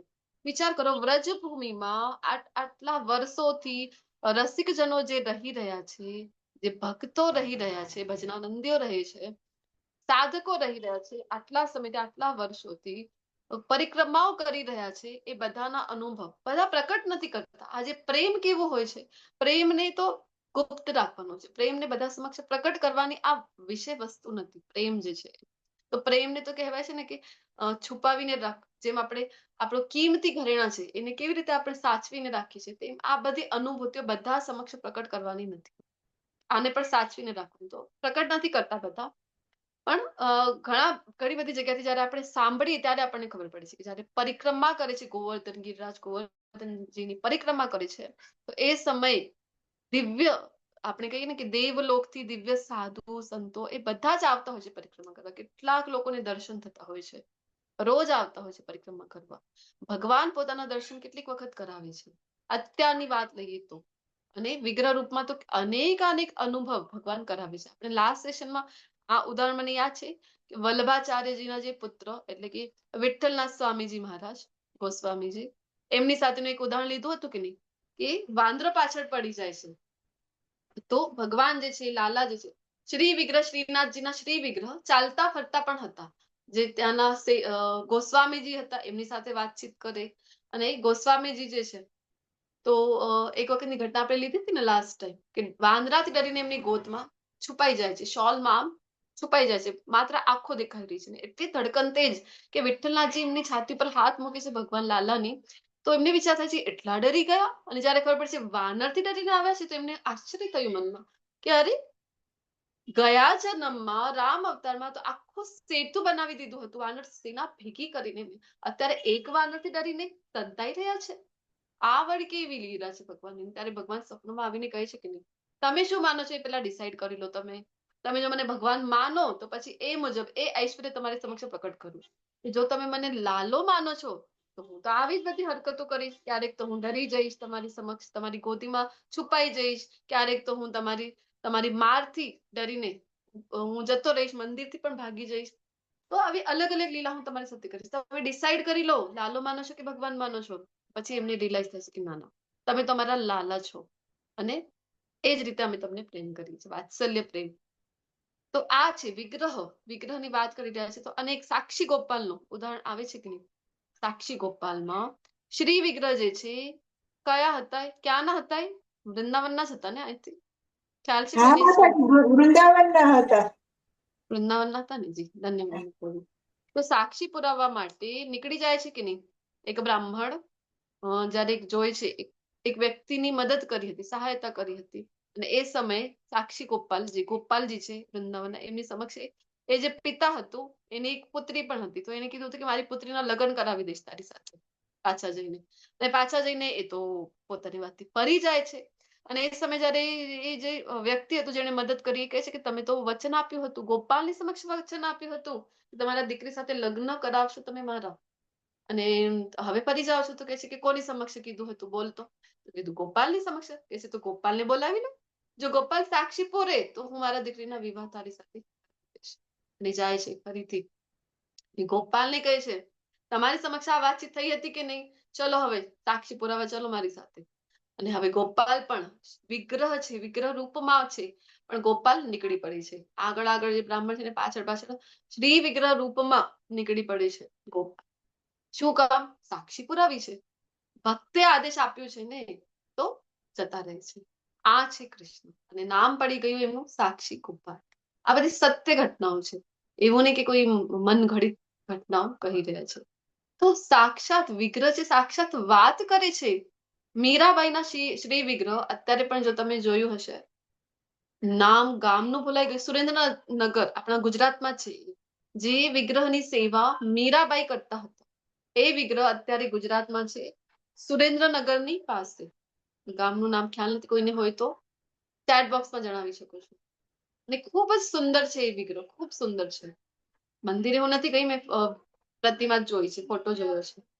તો એ જયારે સેવા કરતા હતા, એને કોઈ કહી દે કે તારી મૂર્તિ અરે ગિરધરની મૂર્તિ, તો એમને ખૂબ ખોટું લાગી જાય. અરે આ મૂર્તિ થોડી છે, આ પથ્થરની બનેલી કોઈ મૂર્તિ નથી, આ સાક્ષાત મારા ગિરધર છે. આ ભાવ મીરાબાઈનો હતો અને ગિરધરને સાક્ષાત માનીને જ્યારે એમને ભોજન અર્પણ કરી રહ્યા છે, એમના માટે પદો ગાઈ રહ્યા છે, એમના માટે નૃત્ય કરી રહ્યા છે કે બસ ધ્યેય એક જ છે કે હું કેવી રીતે મારા ગિરધરને રીઝાવું, કેવી રીતે એમને પ્રસન્ન કરું. ત્યારે આપણું કેવું છે, આપણે તો જગતમાં કોઈ ફંક્શનમાં જઈ રહ્યા છો તો આપણે તો બીજાઓને ખુશ કરવું છે. આપણો શ્રૃંગાર પણ એના માટે છે કે કોઈ પ્રશંસા કરે, આ વ્યક્તિ ખુશ થઈ જાય, પેલો વ્યક્તિ ખુશ થઈ જાય. મીરાબાઈ શ્રૃંગાર પણ કરે છે તો પણ ગિરધર માટે, તો પણ ગોવિંદ માટે, ને સાક્ષાત એમના માટે આવતા હતા કે નહીં, એમની સાથે વાતો કરતા હતા ભગવાન શ્યામ સુંદર. એક વખતની ઘટના આવે છે કે એમના પતિદેવ જયારે જોતા હતા કે મીરાબાઈ આટલી સમયથી શું કરે છે, દરવાજો જે કિવાડ છે બંધ કરીને એટલી સમયથી અંદર છે, ને જયારે જોઈ છે દરવાજામાંથી કાણું હતું ત્યાંથી, તો મીરાબાઈ તો નૃત્ય કરી રહ્યા છે, શ્યામ સુંદરને રીઝવી રહ્યા છે અને સાક્ષાત શ્યામ સુંદર બેઠા છે એમની સમક્ષ. એટલા માટે જ ખૂબ સુંદર એક પદ યાદ આવી રહ્યું છે. તો બે પંક્તિઓ જેને જેને પણ આવડે છે આપણે સાથે મળીને ગાઈને આગળ વધીએ ક્લાસમાં. એની પાછળ એક નાનકડું બ્રેક, કીર્તન બ્રેક લઈ લઈશું. ચલો, કોને આવડે છે મારી સાથે જોઈન કરી શકો છો. મીરાબાઈને કીધું ને મેં કે શ્રૃંગાર પણ છે તો ગિરધરને પ્રસન્ન કરવા. જીન ભેષા મારો સાવરો રીઝે, જેને પણ આવડે છે આ ભાવ કાંઈ. જીન ભેષા ગિરધર રીઝે, તોય ભેટ ધરું ભાલા સોઈ कोई ભેટ प्रेम ધरूंगी. धरूंगी अरे हाँ, मैं बैराग रागन हूँ होंगी, मैं बैराग बेरागन होंगी. ધન્યવાદ, ખૂબ ખૂબ ધન્યવાદ. તો અહીંયા એક નાનકડું બ્રેક લઈ લઈએ, કીર્તન બ્રેક. હરે કૃષ્ણ માતાજી. હરે કૃષ્ણ. એક મિનિટમાં. સુરક્ષા માતાજી, કોનો છે કીર્તન? હા, પ્રિન્સી માતાજી. હરે કૃષ્ણ. હરે કૃષ્ણ માતાજી. માતાજી, આરતી માતાજીને કોષ બનાવો, મારે લેફ્ટ થવું પડશે. જી જી માતાજી, હા, હરે બનાવી કૃષ્ણ. દીધું છે. હરે Krishna. Thank you so much માતાજી તમારી સેવા માટે.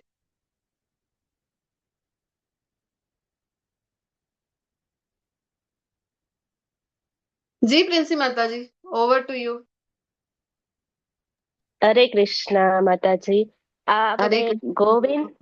ગોવિંદાસ કવિરાજે કર્યું છે. ભજ હું રે મન શ્રી નંદ નંદન, ભજ હું રે શ્રી મન, ભજ હું રે મન શ્રી નંદ નંદન, અભય ચરનાર વિંદ રે, દુર્લભ માનવ જન્મ સત્સંગે, તરહું એ ભવ સિંધુ રે, ભજ હું રે મન શ્રી નંદ નંદન, અભય ચરનાર વિંદ રે, શીત આતપ બાત વરિષણ, એ દિન યામિની જાગીરે, વિફળે સેવિનું કૂપણ દુર્જન, છપલ સુખ લવ લાગી રે, ભજ હો રે મન શ્રી નંદ નંદન, અભય ચરનાર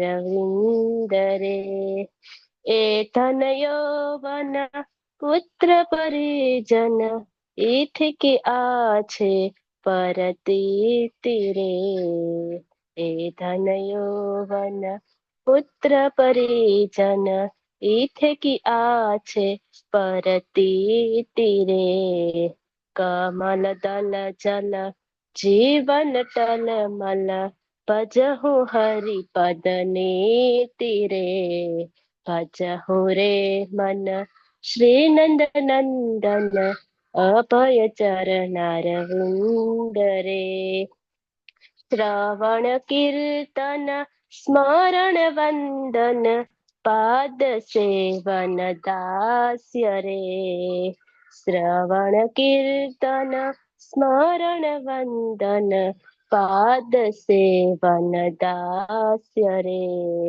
પૂજન સખી જન આત્મ નિવેદન, ગોવિંદ દાસ અભિલાષ રે ભજહો રે મન શ્રી નંદ નંદન અભય ચરણારવિંદ રે ભજહો રે શ્રી નંદ નંદન અભય ચરણારવિંદ રે દુર્લભ માનવ જીવન દુર્લભ માનવ જન્મ સત્સંગે તરહું એ ભવ સિંધુ રે ભજહું રે મન શ્રી નંદ નંદન અભય ચરણારવિંદ રે હરે કૃષ્ણ કૃષ્ણ કૃષ્ણ હરે હરે હરે રામ રામ રામ હરે હરે હરે કૃષ્ણ કૃષ્ણ કૃષ્ણ હરે હરે હરે રામ રામ રામ હરે હરે હરે કૃષ્ણ માતાજી દંડવત પ્રણામ. હરે કૃષ્ણ, હરિ બોલ. ખૂબ સુંદર બેન માતાજી, હરિ બોલ. તો આગળ વધીએ આપણે. જે આપણે વાત કરી વિગ્રહની, તો વિગ્રહ વિશે શ્રીમદ ભાગવતમ સ્કંદ 11 શ્લોક અધ્યાય 27 ને શ્લોક નંબર 12 શું કહે છે? શૈલીદારુમયી લોહી લેપ્યા લેખ્યા ચ સૈકતી મનોમયી મણિમયી પ્રતિમાષ્ઠ વિધા સ્મૃતા. કે ભગવાનનું દૈવી સ્વરૂપ જે છે એ 8 પ્રકારમાં દેખાય છે: પથ્થર, લાકડું, ધાતુ, પૃથ્વી, રંગ, રેતી, મન અથવા તો ઝવેર. હવે એ આપણા ઉપર છે કે કયા રૂપમાં આપણે એને કોઈ આવી ભૌતિક વસ્તુથી બનેલો માની રહ્યા છીએ, અથવા તો જેમ અત્યારે ઉદાહરણો લીધા, નામદેવજી છે, જનાબાઈ છે, વિઠ્ઠલનાથજી જે આપણે વલ્લભાચાર્યજીના પુત્ર જે હતા વિઠ્ઠલનાથજી, અથવા તો મીરાબાઈ છે, એ જે રીતે વિગ્રહને લેતા હતા કે સાક્ષાત ગિરધર છે, સાક્ષાત ગોપાલ છે. એ ભક્તો ઉપર છે. ભક્ત જે મુજબ રહે છે ને ભગવાન સમક્ષ, જે ભાવથી ભજશે તો ભગવાન એ જ રૂપમાં એમની સમક્ષ પ્રકટ થઈ જાય છે. અને અહીંયા સ્ક્રીનશોટ લઈ લો. આ મંત્ર પૂર્ણ કરીને આગળ મંત્ર 6 તરફ આપણે આગળ વધીએ. અટેન્ડન્સ લિંક મુકાઈ ગઈ છે, બધાને વિનંતી છે અટેન્ડન્સ ભરી દેજો.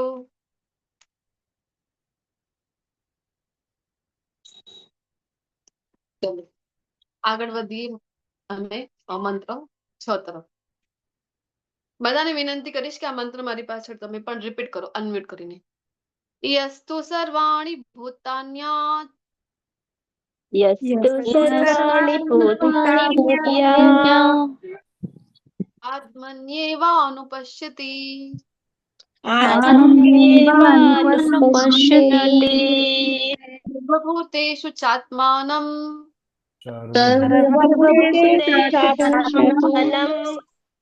તતો ન વિજુગુપ્સતે. તતો ન વિજુગુપ્સતે. ખૂબ ખૂબ ધન્યવાદ. હવે અનુવાદ વાંચવા એન્ગ્રેજ કરી દેજો. જગન્માતા જય શ્રી માતાજીનો પહેલો એન્ટ્રીસ છે. જી માતાજી.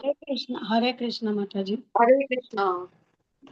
જે વ્યક્તિ બધી વસ્તુઓને પરમેશ્વરના સંબંધમાં જુએ છે અને સર્વ જીવોને પ્રભુના જ અંશ તરીકે સ્વીકારે છે અને જે પ્રભુને દરેક વસ્તુમાં નિરખે છે, તે કોઈ પણ વસ્તુ કે કોઈ પણ જીવ પ્રતિ ઘૃણા કરતો નથી. હરે કૃષ્ણ. હરે Krishna. Thank you so much માતાજી. તો મહાભાગવત કોને કહેવું? આ મહાભાગવતનું વર્ણન છે. કયું? મહાન વ્યક્તિત્વ કે જે કૃષ્ણના સંબંધમાં બધું જુએ છે. કૃષ્ણ દરેક જગ્યાએ હાજર છે અને તે દરેક વસ્તુની પાછળ છે. બધાની આગળ પણ કૃષ્ણ છે, પાછળ પણ કૃષ્ણ છે, દરેક જગ્યા ઉપર પણ કૃષ્ણ છે. તો આવું જો કોઈનો દૃષ્ટિકોણ, આવી દૃષ્ટિ કોઈ કેળવી લે તો પછી કોઈથી ઘૃણા કરતો નથી, ના ચિંતા કરે છે, ના ભ્રમમાં જીવે છે. જે આ શ્લોકમાં, આ મંત્રમાં અત્યારે આપણે વાંચ્યું કે બધી જગ્યાએ કૃષ્ણને જે નિરખી શકે છે ને, આ દૃષ્ટિ જેને કેળવી લીધી છે ને, તો પછી બધામાં કૃષ્ણના દર્શન થાય છે. તો આવો વ્યક્તિ કેવી રીતે ઓળખવો? તો સદા પ્રસન્નચિત આપણને જોવા મળશે. કોઈ વસ્તુ, કોઈ વિષય એને હવે વિચલિત નહીં કરી શકે. અને ખૂબ સુંદર અહીંયા ઉદાહરણ આપેલું છે. કોણ છે અહીંયા? કોના દર્શન થઈ રહ્યા છે?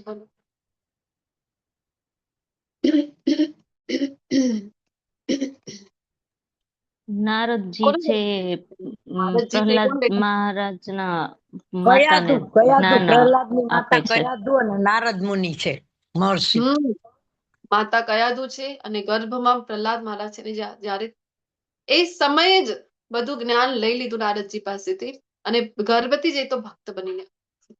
વિચાર કરો કેવી પરિસ્થિતિ એમની સમક્ષ નથી આવી, એમને ઊંચાઈ ઉપરથી ફેંકી દેવામાં આવ્યું છે અને કોના દ્વારે એ તો વિચારો. આપણને ઘણી વખત લાગે ને કે અરે હું તો સંસારથી લડી લઈશ, મારા ઘરના લોકો બસ મારી સાથે હોવા જોઈએ, મારા ઘરના સભ્યો. તો અહીંયા તો એમના પોતાના પિતા, વિચાર કરો, પિતા જ જયારે આવું બધું પ્રયત્ન કરી રહ્યા છે એમને મારવા માટેનું, કારણ એક જ કે વિષ્ણુને ભગવાન માને છે, મને નથી માનતો. તો આ હિરણ્યકશિપુ, આ આસુરી બુદ્ધિ તો ઊંચાઈ પરથી ફેંકી દેવામાં આવી રહ્યું છે, કોઈક વખત સાગરમાં ફેંકી દેવામાં આવી રહ્યું છે, કોઈક વખત ઝેરીલા સર્પો વચ્ચે મૂકી દેવામાં આવી રહ્યું છે, કોઈ વખત ઝેર પણ આપવાનો પ્રયત્ન કરવામાં આવી રહ્યું છે. વિચાર કરો, છેલ્લે તો હોલિકામાં જે એમની ફઈ હતા એ અગ્નિમાં પણ લઈને બેસી જાય છે. તો પણ પ્રહલાદ મહારાજને જુઓ તમે, એમનું ચરિત્ર વાંચો, ક્યારે પણ એમના મુખ ઉપર કોઈ ભય નથી, કોઈ ચિંતા નથી. જે કરશે એ ભગવાનની તેરી રજા में राजी, जिसमें तेरी रजा उसमें मुझको मजा. આ છે મહાભાગવત, આ છે ભક્ત કે જે કઈ થશે ને કૃષ્ણ ઉપર છોડી દે છે, અને કે જે કરશે એ સારું જ કરશે કૃષ્ણ, હવે ચિંતા છે જ નહીં એને. આ દૃષ્ટિ જયારે કેળવી લે છે તો પછી તો કોઈ વસ્તુ એને વિચલિત ના કરી શકે. જેટલા પણ શુદ્ધ ભક્તો થઈ ગયા, આપણે એટલા ઉદાહરણો લીધા, નામદેવજી લઈ લો, જનાબાઈ લઈ લો, મેં જલારામ બાપા લઈ લો, જેટલા પણ આવા શુદ્ધ ભક્તો, નરસિંહ મહેતા છે, આ બધા જ, મીરાબાઈ છે, બધા જ શુદ્ધ ભક્તો, એ બધાની દૃષ્ટિ આવી કેળવી લીધી હતી એ લોકોએ. બધી જગ્યાએ એમને ઠાકોરજીના દર્શન થાય છે. તો એટલા માટે કોઈ વસ્તુ એમને, મીરાબાઈ વિષનું પણ પહેલો જયારે આપવામાં આવી રહ્યું છે, પહેલા તો કીધું કે ચરણામૃત છે, પણ ચરણામૃતની અંદર જયારે વિષ હતું ને કહેવામાં પણ આવ્યું, એમને ખબર હતી, એમનું પદ પણ છે કે રાણાએ વિષ મોકલાવ્યું છે, મને ખબર હતી, પદમાં એ ગાઈ રહ્યા છે, તો પણ એ વિષનું સેવન કરી રહ્યા છે, વિષ પાન કરી રહ્યા છે. આ ક્યારે થઈ જાય? મૃત્યુથી તો બધાને ભય લાગે છે, તો આ ક્યારે? અરે મારા કૃષ્ણનું ચરણામૃત તો છે ને એની અંદર, તો સ્વીકારી લે છે. અને બધા જ તુલસીદાસજી થયા રામચરિતમાનસમાં, કહે છે કે નહીં, દૃષ્ટિ કેવી? તો કહી રહ્યા છે ને, સિયા રામ મેં સબ જગ જાની, કરહું પ્રણામ જોડી જુગ પાણી.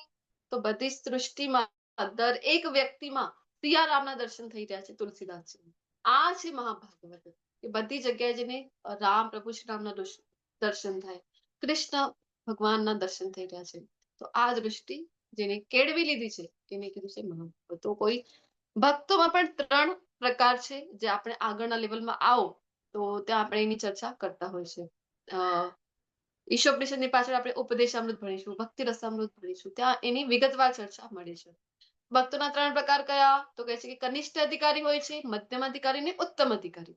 હવે કનિષ્ઠ કોને કીધા છે? તો આ નિયોફાઇટ છે, નવા ભક્તિમાં આવ્યા છે, કઈ વધારે ખબર નથી, જ્ઞાન નથી વધારે, અને કરશે, નિયમોનું પાલન કરશે, જે કઈ કહેવામાં આવે છે એનું પાલન કરતા હોય છે, નિયમોનું પાલન કરે, પણ એમને શું લાગે છે કે મંદિરમાં જ ભગવાન છે, મંદિરે જતા પણ હોય છે, દર્શન કરે ભગવાનના, નામ જપ કરે, તો મંદિરમાં જ ભગવાન છે. ને જેવા મંદિરની બહાર આવી ગયા તરત જ જેવા પહેલા હતા એવા જ ફરીથી થઈ જાય છે. કોઈને આદર નથી આપતા, બીજા કોઈ, એટલે ગુરુ હોય કે કોઈ સિનિયર ડિવોટી છે, સિનિયર વૈષ્ણવો છે, એમની પ્રત્યે એમને વિશેષ આદર, વિશેષ ભાવ નથી, અને વિશેષ આદર એમને નથી આપતા. હું તો ભગવાનમાં જ માનું છું બસ, અને ભગવાને ક્યાં? તો કે છે મંદિરમાં જ છે. પછી બાહ્ય સાથે જોડાયેલા રહે છે હજી પણ, અને માત્ર વસ્તુને જ જુએ છે, શાસ્ત્રના તારણોથી પરિચિત નથી, શાસ્ત્રોમાં જે કંઈ કીધું છે. તો એટલા માટે શું થાય છે, આ નવા છે, નિયોફાઇટ્સ કહેવાય છે, તે ડિફરન્શિએટ નથી કરી શકતા. એમને નથી ખબર પડી રહી કે ભક્તિમાં કોનું સ્તર કયું છે, કારણ કે પોતે જ નવા છે, તો એ નથી ખબર કરી શકતા. ઘણી વખત એ મહાન વૈષ્ણવોને પણ સાધારણ માની લે છે, અને કોઈક વખત સાધારણ કોઈ હોય તો કહે છે કે કેટલો મોટો ભક્ત છે. બીજા આવે છે એની ઉપર થોડાક ઉઠી આપણે, તો આવે છે મધ્યમ અધિકારી. હવે જે મધ્યમ અધિકારી જે છે એ કેવા હોય છે? મધ્યમ અધિકારી તો 4 પ્રકારથી એમનું વર્તન હોય છે, કે 4 પ્રકારના વ્યક્તિઓ સાથે, વ્યક્તિઓને 4 પ્રકારે કેટેગરાઇઝ કરીને એમની સાથે જુદો જુદો વ્યવહાર કરે છે મધ્યમ અધિકારી. શું કરે છે? તો એક તો ભગવાન, ભગવાન સાથે તો પ્રેમપૂર્વક, ભગવાન પ્રત્યે ખૂબ પ્રેમ છે, ખૂબ પ્રીતિ છે. પછી બીજા આવી જાય ભક્તો. ભક્તો નો જયારે સંબંધ આવે છે તો ભક્તો પ્રત્યે મૈત્રી ભાવ રાખે છે કે અરે મારા કૃષ્ણના પ્રિય છે આ બધા ભક્તો, તો પોતે પણ એમની સાથે મિત્રતા મૈત્રી ભાવ રાખે છે. પછી આવે છે કે જે ભક્તિમાં હજી નથી, હજી લોકોને ખબર નથી, જેમ કનિષ્ઠ અધિકારી થયા, નવા નવા આવ્યા છે, એમને ખબર નથી શું કરવું જોઈએ, શું ના કરવું જોઈએ, અથવા ભક્તિમાં નથી આવી શકતો, તો આવા લોકો પ્રત્યે, આવા નિર્દોષ લોકો પ્રત્યે જેમને ખબર નથી, આવા લોકો પ્રત્યે એમને શું છે, મનમાં તો સહાનુભૂતિ છે, અનુકંપા કરે છે આવા લોકો પર કે અરે એમને જ્ઞાન આપવું જોઈએ, હું એમને જ્ઞાન આપીશ. અને ચોથો પ્રકાર તો કે છે નાસ્તિક લોક. નાસ્તિક લોક છે જે તો માનશે જ નહીં ભગવાનનું, બિલકુલ નહીં માને, ગમે તેટલી ચર્ચા વિચારણા એમની સાથે કરી લો, આવા લોકો સાથે દૂરી રાખે છે કે એમનો સંગ નથી કરવાનું. આવી રીતે કેટેગરાઇઝ કરે છે 4 પ્રકારનો. પછી આવે છે ઉત્તમ અધિકારી. તો આ જે ઉત્તમ અધિકારી છે આ આવે છે મહાભાગવતની શ્રેણીમાં. એમની દૃષ્ટિ હવે એવી કેળવાઈ ગઈ છે કે જ્યાં જોઈએ ત્યાં એમને તો ભગવાનના દર્શન થઈ રહ્યા છે, જ્યાં જોઈએ ત્યાં ભગવાન જ એમને દેખાઈ રહ્યા છે. તો મહાભાગવત આપણે ઉદાહરણો લીધા, પ્રહલાદ મહારાજ છે, મીરાબાઈ છે. એવું એક ખૂબ સુંદર પંક્તિ છે, કોણ રચયિતા છે ખબર નહીં મને, એ કહે છે કે ન જાને કોન સા મમીરા લગાતી થી મીરા. મમીરા એટલે કાજલ. ન જાને કોન સા મમીરા લગાતી થી મીરા कि जहां देखे गोविंद नजर आते थे. तो આ દૃષ્ટિ કેળવાઈ ગઈ છે, જેમ મેં કીધું તુલસીદાસજી, સિયારામ મેં સબ જગ જાની.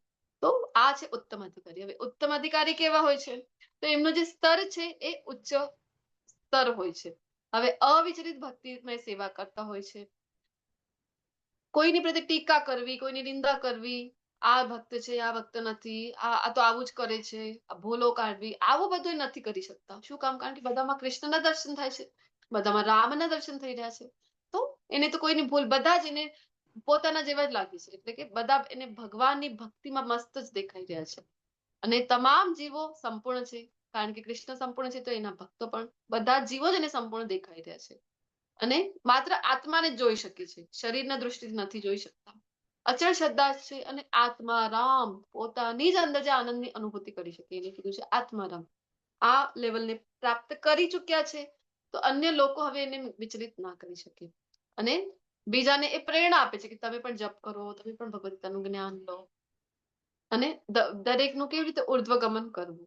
તો આ જે ઉત્તમ અધિકારી છે ને એ ક્યારે પણ જ્ઞાન નથી આપી શકતા, એટલે કે પ્રીચિંગ, જે આપણે કહીએ ને કે ભગવદ ગીતાનું પ્રીચિંગ છે, ભાગવતમનું કોઈને જ્ઞાન આપવું, એ નથી કરી શકતા. શું કામ? કારણ કે એમને જે લેવલ પ્રાપ્ત કરેલી છે એ લેવલમાં એમને બધાને જ ભગવાનની દ્રષ્ટિથી જોઈ રહ્યા છે.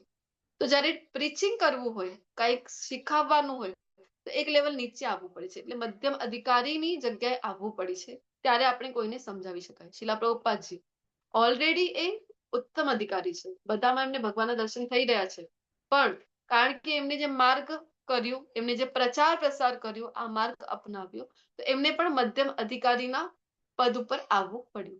વાસ્તવમાં એ પોતે પણ ઉત્તમ અધિકારી છે. એમને જીવનના ઉદાહરણો જોઈએ તો આપણને ખબર પડશે કે એ તો વાસ્તવમાં ઉત્તમ અધિકારી છે. જે ઉત્તમ અધિકારીનું અનુકરણ કરી રહ્યા છે, શ્રેષ્ઠ બાબત એ છે કે તેમને ટાળ્યું, તેમની અવગણના કરી. તો ઘણા લોકોને થાય છે કે ગુરુ જે પ્રમાણે કરી રહ્યા છે એવું અનુકરણ કરતા હોય છે, તો ગુરુ વચનોનું અનુસરણ કરવાનું હોય છે, અનુકરણ કરવાનું હોતું નથી. પણ ઘણા લોકો કરતા હોય છે, તો એક જ રસ્તો છે કે એમને અવોઇડ કરી દો. જો એમને આપણે ઉપદેશ દેવા જઈએ તો એમને શું થાય, અરે આ તો મારી ઈર્ષ્યા કરી રહ્યો છે. અને જો આપણે અવગણના કરીએ, એમને છોડી દઈએ, તો શું વિચાર આવે એમના મનમાં, ત્યારે એ લોકોને તો કઈ એટલી ખબર નથી, મારું રિસ્પેક્ટ ના કર્યું. તો આ શ્લોકમાં એક શબ્દ આવ્યું અનુપશ્યતિ. અનુપશ્યતિનો અર્થ અહીંયા આપેલું છે. અનુ એટલે કે અનુસરવું, અને પશ્યતિ એટલે કે જોવું. અને જોવાના પણ અલગ અલગ પ્રકાર હોય છે, જોવાના દૃષ્ટિના અલગ અલગ પ્રકાર છે. એક તો છે કુશળતાપૂર્વક આપણે જોઈએ, લગાતાર આપણે કોઈને જોતા હોય છે, આ પ્રકાર છે. અને બીજું એક છે કે અનુસરણ કરવા માટે. તો કેવી રીતે કરી શકો તમે, તો ગુરુ, જે ગુરુ શિષ્ય પરંપરામાં તમે છો, તો એક હોય છે ભૌતિક ચક્ષુ. તો ભૌતિક ચક્ષુ દ્વારા ક્યારે પણ આ સંપૂર્ણ પૂર્ણ સત્યને, ભગવાનને આપણે નથી જાણી શકતા. ખૂબ ક્લિયર થઈ ચુક્યું છે પહેલા પણ.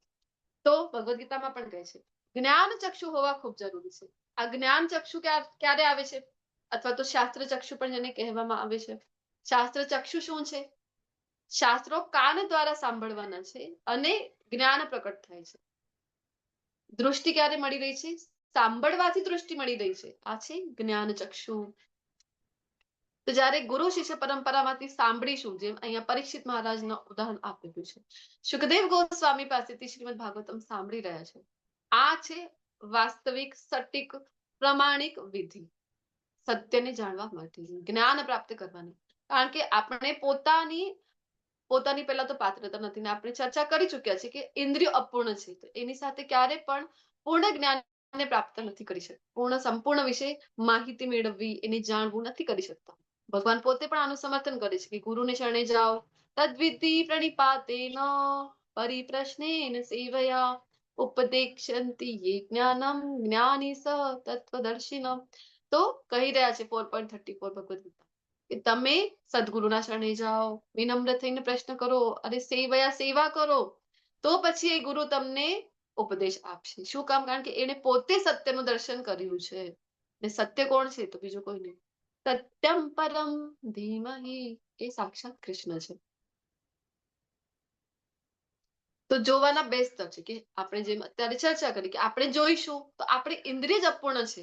અહીંયા એક પિક્ચર છે તમારી સમક્ષ, એ જોઈને મને કહો, હાથી આપેલું છે ને પિક્ચરમાં, તો કેટલા પગ દેખાઈ રહ્યા છે તમને? આ હાથીના પિક્ચરને જોઈને કહો મને, કેટલા પગ દેખાઈ રહ્યા છે? બોલો તો. ચિત્ર નથી દેખાતું માતાજી. 8 છે. 1 2 3 4 5 6 દેખાય છે. 6 પગ દેખાય છે માતાજી. દેખાય. 6 પગ દેખાય છે માતાજી. 6 પગ દેખાઈ રહ્યા છે. હા, આપણે 6 પગ દેખાય, પણ વાસ્તવમાં હાથીના કેટલા પગ હોય છે? 4 માતાજી. 4. તમે ધ્યાનથી જુઓ, થોડોક તમે દૂરથી થોડો થઈને જો ને ધ્યાનથી જો તો 4 જ પગ છે. પણ એવી રીતે આપણને દેખાઈ રહ્યું છે કે 6 પગ છે. જાણે શું કામ થઈ રહ્યું છે? કારણ કે મેં કીધું ને તમને કે ઇન્દ્રિયો આપણી અપૂર્ણ છે. તો આ અપૂર્ણ ઇન્દ્રિયો દ્વારા સંપૂર્ણને આપણે જોઈ શકતા નથી. તો પછી બીજો જે રસ્તો છે એ અપનાવવો જોઈએ. આ કયો રસ્તો છે? તો શાસ્ત્ર ચક્ષુ, જ્ઞાન ચક્ષુ.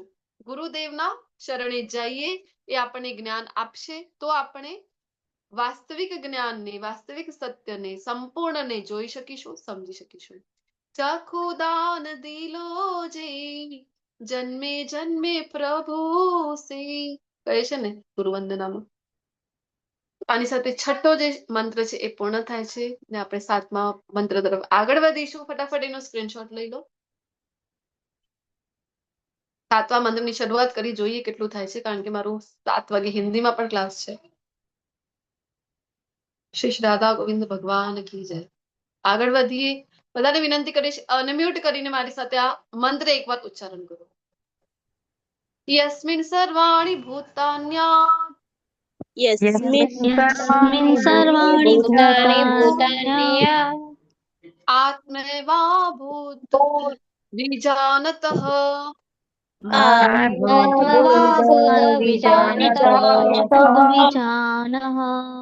તત્ર કો મોહ કશોક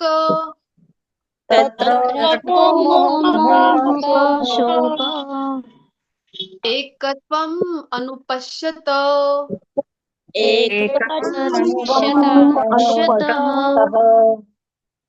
ચલો હેન્ડ રેસ કરી દો અનુવાદ વાંચવા. ગીતા માતાજી, હરે કૃષ્ણ. હરે કૃષ્ણ માતાજી. ફાસ્ટેસ્ટ ફિંગર ફર્સ્ટ છે, જેનું મને પહેલા દેખાય છે એનું હું નામ લઉં છું. જે બધા ચેતનજીવોને હંમેશા આધ્યાત્મિક ચિનગારી રૂપ આત્માઓ કે જેઓ ગુણોમાં ભગવાનની સમાન છે તે પ્રમાણે જુએ છે, તે જ સાચો જાણનાર છે. તેને માટે મોહ શો અને શોક શો. હરે કૃષ્ણ માતાજી. Hare Krishna. Thank you so much Geeta. તો જે આપણે અત્યારે એના પહેલાના શ્લોકમાં પણ ચર્ચા કરી હતી કે મધ્યમ અધિકારી આ કોણ? અનુપશ્યતાના અહીંયા વાત થઈ રહી છે જોવાની. કોણ આ જોઈ શકશે? તો ઉત્તમ અધિકારી અને મધ્યમ અધિકારી સિવા બીજો કોઈ પણ આ સ્થિતિમાં છે જ નહીં કે જે વાસ્તવિક સત્યને જોઈ શકે, વાસ્તવિક સત્યને, પૂર્ણને જાણી શકે, જોઈ શકે. આ બે પરિસ્થિતિમાં તમે જો છો, તમે જો મધ્યમ અધિકારી સુધી પહોંચી ગયા છો ભક્તિ કરતા કરતા, અથવા તો ઉત્તમ અધિકારી સુધી પહોંચી ગયા છો, તો જ તમે આ દૃષ્ટિકોણ કેળવી શકશો, અધરવાઇઝ પોસિબિલિટી નથી. અહીંયા આ શ્લોક મંત્રમાં કીધું છે કે એકત્વમ અનુપશ્યત. એકત્વમનો અર્થ છે કે ગુણવત્તામાં એકતા, અને અનુપશ્યત એટલે કે આચાર્યોની દૃષ્ટિએ જોનાર અથવા તો તે પ્રમાણે સતત જોનાર. એકત્વમ અનુપશ્યત શું દર્શાવે છે અહીંયા? કે મનુષ્ય પ્રમાણભૂત શાસ્ત્રોના દૃષ્ટિબિંદુ અનુસાર સર્વ જીવોમાં એકતા જોવી જોઈએ. શાસ્ત્રો અનુસાર, શાસ્ત્રોની શરણે જઈએ, ગુરુ શિષ્ય પરંપરાથી જ્ઞાન લઈએ તો આપણને એકત્વમનો અર્થ ખબર પડે છે. ઘણા લોકો એનો શબ્દશઃ અર્થ લઈ લે છે એકત્વમ, તો નિરાકારવાદી જે ફિલોસોફી છે એનું સમર્થન થઈ જાય. ઘણા લોકો કહે કે જોયું ઈશોપનિષદમાં પણ છે એકત્વમ, બે નથી એક જ છે, આત્મા પરમાત્મા એક જ છે, અમે પણ આ તો માયામાં છીએ, અમે પણ પરમાત્મા બની શકીએ, માયા હટી જશે અમે પરમાત્મા, નમો નારાયણ, તમે નારાયણ અમે નારાયણ. એકત્વમ સમજવું ખૂબ ઇમ્પોર્ટન્ટ છે. એકત્વમ સમજવું અને આવી રીતે સમજી શકાય કે ખૂબ નજીક આવી જવું, અને કહી શકાય કે આમ શારીરિક રીતે એક થઈ જવું એનો અર્થ નથી થતું. એનો અર્થ આ થાય છે કે તમે ગુણની રૂપમાં એક થઈ રહ્યા છો, વિચારની દૃષ્ટિમાં એક થઈ રહ્યા છો, અને કહેવાય કે કોઈ મનની અભિલાષા છે એ હવે બે નથી રહેતી, એ હવે એક જ રહે છે. ધારો કે ભૌતિક જગતમાં પણ એના પ્રેમમાં છીએ, આપણે પ્રેમમાં છીએ તો પ્રેમમાં વ્યક્તિ છે ને તો હવે એનું પોતાનું કઈ રહેતું નથી કે મને આ ગમે છે, મને પેલું ગમે છે, હું તો આ કરીશ પેલું કરીશ. પ્રેમમાં જો કોઈ વ્યક્તિ હોય ને તો પ્રેમીને શું ગમે છે, સતત એના મનમાં આ જ વિચાર આવશે કે કઈ વસ્તુ, કોઈ વસ્તુ પણ જોઈ લેશે ને તો આ તો મને આ મારા પ્રેમીને અર્પણ કરવી જોઈએ. એક ભોજન પણ બનાવતું હશે, ખાતું હશે તો એને લાગશે કે અરે મારા પ્રેમી માટે ક્યારે બનાવીશું. કોઈ વસ્તુ તમને ખબર પડી જાય કે એની ફેવરેટ છે તો તમે શું વિચાર કરો કે અરે આ તો મને શીખવી પડશે આજે જ, કારણ કે એને ગમે છે. તો એકત્વમ આને કહેવાય કે હવે તમારું અહીંયા કઈ રહ્યું નથી. કહેવાય છે ને કે મેરા મુझमें कुछ नहीं, जो लागे सो तोर, છે ને, તેરા તુझको અર્પણ ક્યાં લાગે મેરા. તો આ જે ભાવના છે, આ જયારે તમે કેળવી લો છો એને કીધું છે એકત્વમ. હવે જો ફોર એક્ઝામ્પલ ખૂબ ઊંઘ આવી રહી છે, આપણને નીંદર આવી રહી છે, અને આપણે થાકી હારીને આખો દિવસ થાકીને કોઈ બેડ ઉપર પડી જાય અને કહે છે કે અરે કાલે તો એટલો થાકી ગયો હતો હું કે હું ને બેડ તો એક જ થઈ ગયા. તો હું ને બેડ એક થઈ ગયા એટલે બેડ કોઈ વ્યક્તિ બની ગયું અથવા તો વ્યક્તિ બેડ બની ગયું? આનો અર્થ એવો શબ્દશઃ અર્થ આનું થતું નથી. અર્થ શું થાય છે? ત્યારે એટલો ગાઢ નિદ્રામાં હતો ને કે એટલી સમીપ બેડ ની પહોંચી ગયો કે હવે ભાન ના રહીએ ને કે ક્યાં બેડ છે ને ક્યાં હું છું. આવી રીતે આને સમજી શકાય. બીજું રામાયણનું એક ઉદાહરણ છે, શ્લોક નંબર 5.33.49. આ શ્લોકમાં રામાયણના કીધું છે કે રામ સુગ્રીવ યોર એક્યમ. તો આમાં આપણને ખબર પડશે રામ સુગ્રીવ યોર એક્યમ. તો હવે જો કોઈને રામાયણની કથા ખબર છે તો એને ખબર પડશે કે કયા સંદર્ભમાં વાતચીત થઈ રહી છે. અહીંયા રામ સુગ્રીવ એક થઈ ગયા એનો અર્થ છે સંધિ કરી રહ્યા છે, બંનેનું લક્ષ્ય એક થઈ રહ્યું છે. લક્ષ્ય શું છે? માતા સીતાની શોધ કરવી. આ લક્ષ્ય જયારે બંનેનું એક થઈ રહ્યું છે એટલા માટે કીધું છે કે એક, અહીંયા એક્યમ એવું કીધું છે. હવે જો કોઈને રામાયણ વિશે કોઈ નોલેજ જ નથી અને આ વાક્ય એ વાંચી લે રામાયણનું તો એને શું લાગશે? એને ખબર જ નથી કોણ પ્રભુ શ્રી રામ, કોણ સુગ્રીવ. એ વાંચે રામ સુગ્રીવ યોરમ એક્યમ તો એને શું લાગે? અચ્છા રામ અને સુગ્રીવ બે નથી એક છે, મતલબ રામનું બીજું નામ સુગ્રીવ હશે, એવું કઈક હશે, એવું એ સમજતો થઈ જાય છે. પણ આ વાસ્તવિક જ્ઞાન નથી. એક થવું મતલબ બંનેના ઇન્ટેન્શન હવે એક જ છે, બંનેનું ધ્યેય એક જ છે. આવી રીતે આને આપણે સમજી શકાય છે. તો એક બીજું હજી ઉદાહરણ કે ગુણવત્તામાં એકતા છે. આપણે કહીએ ને કે ક્વોલિટી સમાન પણ ક્વોન્ટિટીમાં ફેર છે કે નહીં? આપણે અનેક ઉદાહરણ પણ લેતા હોય છે. મહાભાગવત એટલે કોણ છે? તો પ્રભુના ભક્ત બધે એકત્વને નિહાળી રહ્યા છે. તો એ અર્થ કઈ અર્થમાં કે દરેક વસ્તુ જે છે ભગવાનની શક્તિ રૂપ છે. ભગવાન તો એક જ છે પણ બધાને એ વિભૂતિ યોગ આજે તમે ભણ્યા છો લેવલ 1 માં. ભગવાન કહે છે ને આ મારી શક્તિ છે, આ મારી શક્તિ છે, પ્રાણીઓમાં હું સિંહ છું, મનુષ્યમાં રાજા છું. તો એવી રીતે ભગવાનને જોઈ શકે છે કે અરે બધી ભગવાનની તો શક્તિ છે, ને શક્તિ ને શક્તિમાન એક જ છે, જુદા નથી. કહેવાય છે ને કે શક્તિ થી શક્તિમાન છે ને શક્તિમાન થી શક્તિ છે, તો બંને એક જ કહેવાય છે. આવી એક આ પર્સપેક્ટિવમાં પણ તો કૃષ્ણ કેવા છે? આધ્યાત્મિક છે. અને સચ્ચિદાનંદ એમનું સ્વરૂપ છે, અનંત છે. આપણે એમના અંશ છીએ, પણ કેવા છે આપણે? તો આપણે અણુ છીએ, એ વિભુ છે અને આપણે એના અંશ છીએ. અને ઉદાહરણ પણ આવે છે કે નહીં? સાગર, સમુદ્ર છે. તો જો અહીંયા ગુણોની વાત થઈ રહી છે ને, તો શાસ્ત્રો ખૂબ ક્લિયર બતાવી રહ્યા છે. ગુણાત્મક એકતા છે આપણી ભગવાન સાથે, પણ કેવું છે? એક હોય છે એકતાનો બે સ્વરૂપ છે. એક છે રુચિમાં એકતા, એક હોય છે ગુણાત્મક એકતા. તો ગુણાત્મક એકતા ભગવાનનું જે સ્વરૂપ છે સચ્ચિદાનંદ, આપણું પણ છે, આપણે પણ એ પ્રાપ્ત કરી શકાય, આપણું પણ છે. પણ ક્વોન્ટિટીમાં ફરક છે. ભગવાન કેવા છે?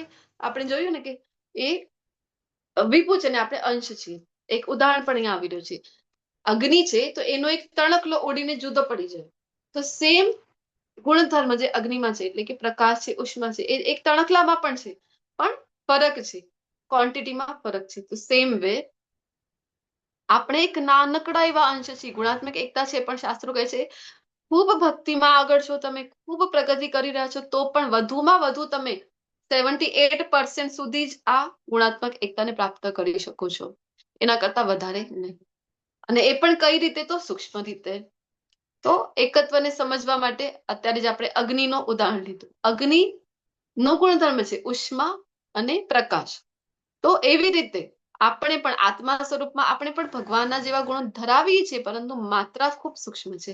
સાગરનું ઉદાહરણ આવે છે. સાગર છે એનો એક ટીપો લઈ લઈએ તો બધા જ પોટેશિયમ, મેગ્નેશિયમ, ક્ષાર તત્વ જે છે, રાસાયણિક આપણે કહીએ ને કે જે ફોર્મ્યુલા જે સમુદ્રના પાણીમાં છે, એ આખા ફોર્મ્યુલા એ બધા જ તત્વો એક ટીપામાં પણ છે, પણ ફેર છે. ક્યાં? ક્વોલિટીમાં સમાનતા છે, પણ ક્વોન્ટિટીમાં ફેર છે. જેમ અગ્નિના તણખલાનું લીધું, એવી જ રીતે એક બીજો પણ પરસ્પેક્ટિવ હોય છે એકતા માટે. આ થઈ ગયું ગુણાત્મક એકતા. બીજો હોય છે કે રુચિ, રુચિ પ્રમાણે એકતા. એક જ કુટુંબના સભ્યો છે, અહીંયા આપણે જોઈ શકીએ છીએ. તો બધા કુટુંબના સભ્યો છે, બધા જુદા જુદા હોય છે ને, બધાનો સ્વભાવ જુદો જુદો છે, પણ કોઈ જયારે પરિવારના હિતની વાત આવે છે ત્યારે બધા એક થઈ જાય છે કે નહીં? અમારા પરિવાર માટે, અમારા પરિવાર માટે, એવી રીતે. તો આ થઈ ગઈ રુચિ અનુસાર એકતા.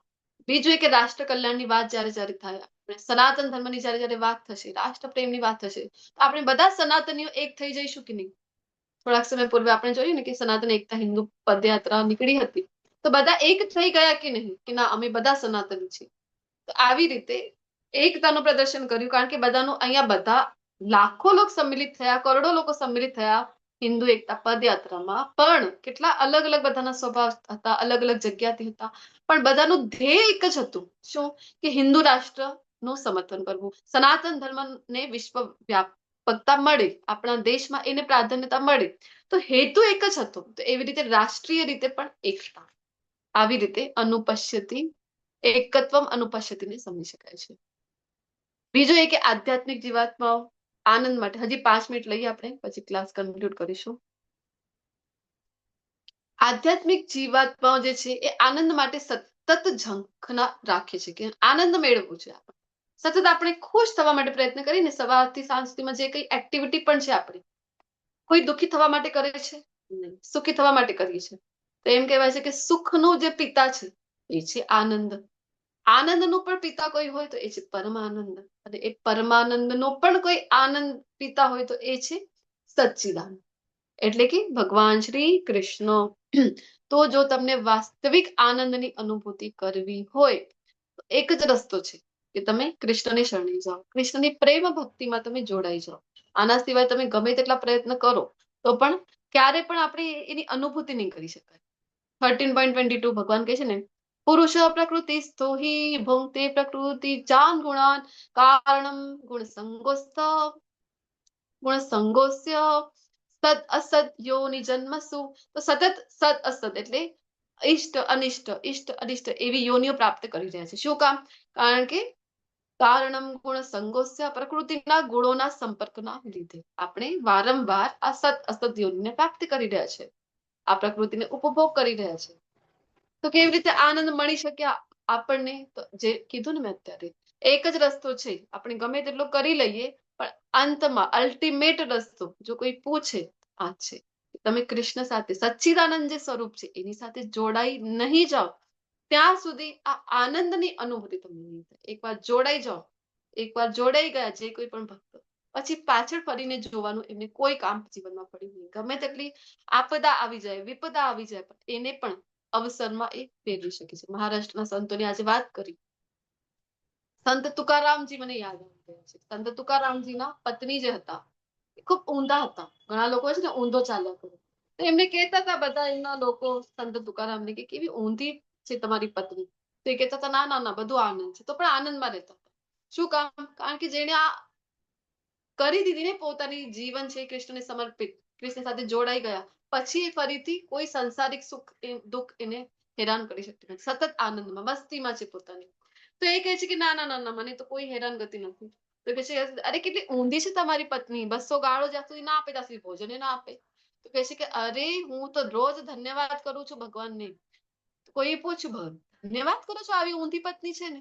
કહે છે હા, જો ઊંધી પત્ની ના હોત, જો મારી પત્ની મારા અનુકૂળ હોત, જો મને વારંવાર પૂછવા આવત, ખૂબ પ્રેમ મને આપત, જો મને એ પૂછે કે શું લઈશો તમે, શું જમશો, અને વારંવાર મને ગાજરનો હલવો, ગુલાબજામુન આવા બધા પકવાનો ખવડાવત ને, તો ક્યારે પણ ભગવાન વિઠ્ઠલનાથના પ્રેમમાં ના.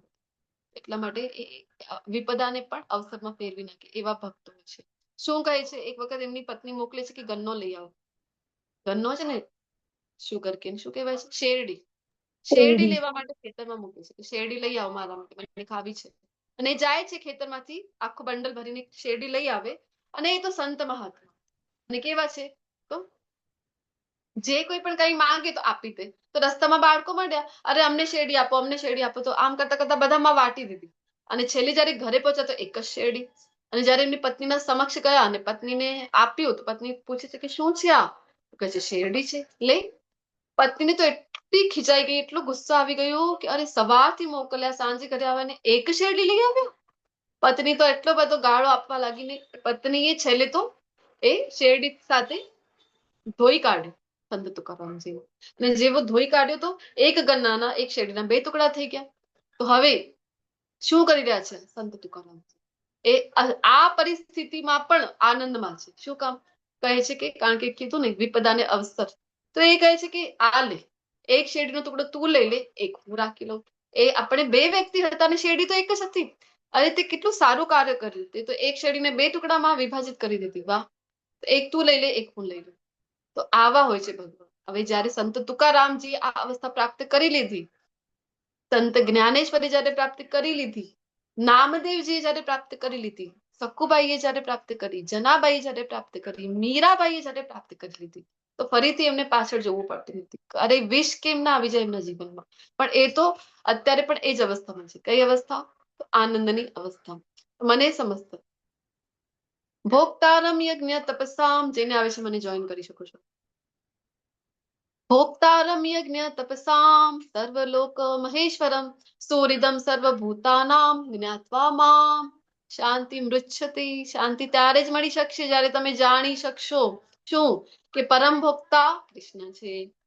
તો શાંતિની અનુભૂતિ થઈ શકે છે. ભગવદ્ ગીતામાં 7.14 કીધું છે ને કે માયાદેવીને પાર કરવી અત્યંત દુષ્કર છે. આ શ્લોક તો આઈ હોપ બધાને આવડતું જ હશે. હવે તો લેવલ 3 માં આવી ગયા. બધાને વિનંતી કરીશ, લખેલું છે, મારી સાથે જોડાઈ જાઓ. દેવી એષા ગુણમયી મમ માયા દુરત્યયા માએ પ્રપદ્યન્તે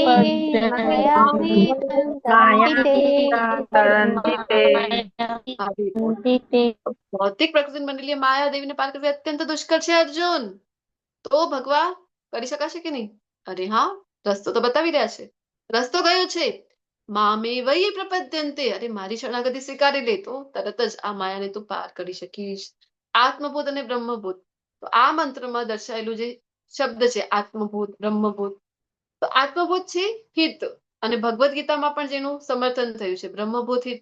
આ બંને જુદા નથી, આ બંને વાસ્તવમાં એક જ છે. અને કોના માટે સંબોધવામાં આવી રહ્યા છે? તો પરમ આત્મા. પરમાત્મા કોણ છે? કૃષ્ણ. પરમાત્મા સ્વરૂપે કૃષ્ણ જ વિરાજમાન છે ને. તો પરમાત્મા એ ભગવાન પોતે જ અને પોતે છે, અને અણુ આત્મા એ જીવ છે. તો પરમાત્મા સ્વરૂપે કૃષ્ણ છે, અને આપણે કહીએ ને આત્મા સ્વરૂપમાં અણુ તરીકે આપણે છીએ. તો બધા જ વ્યક્તિગત આત્માઓને જે પોષે છે એ છે પરમાત્મા. કારણ કે ભગવાન તે જીવોના સ્નેહ દ્વારા આનંદ પ્રાપ્ત કરવાની ઈચ્છા રાખે છે. ભગવાનને ગમે છે આપણે ભગવાનની ભક્તિમાં સેવા કરીએ, શ્રી વિગ્રહની સેવા કરીએ, ભગવાન સાથે આપણે સંબંધ જોડીએ, તમારી સાથે જે કંઈ થવાનું છે બધું ભગવાન સાથે શેર કરો તો કૃષ્ણને ગમે છે. અરે મારા બાળકો મને બધું બતાવી રહ્યા છે, જે કંઈ થયું, જે કંઈ થવાનું છે, આખા દિવસનું સ્કેડ્યુલ તમે કૃષ્ણ સાથે શેર કરી દો.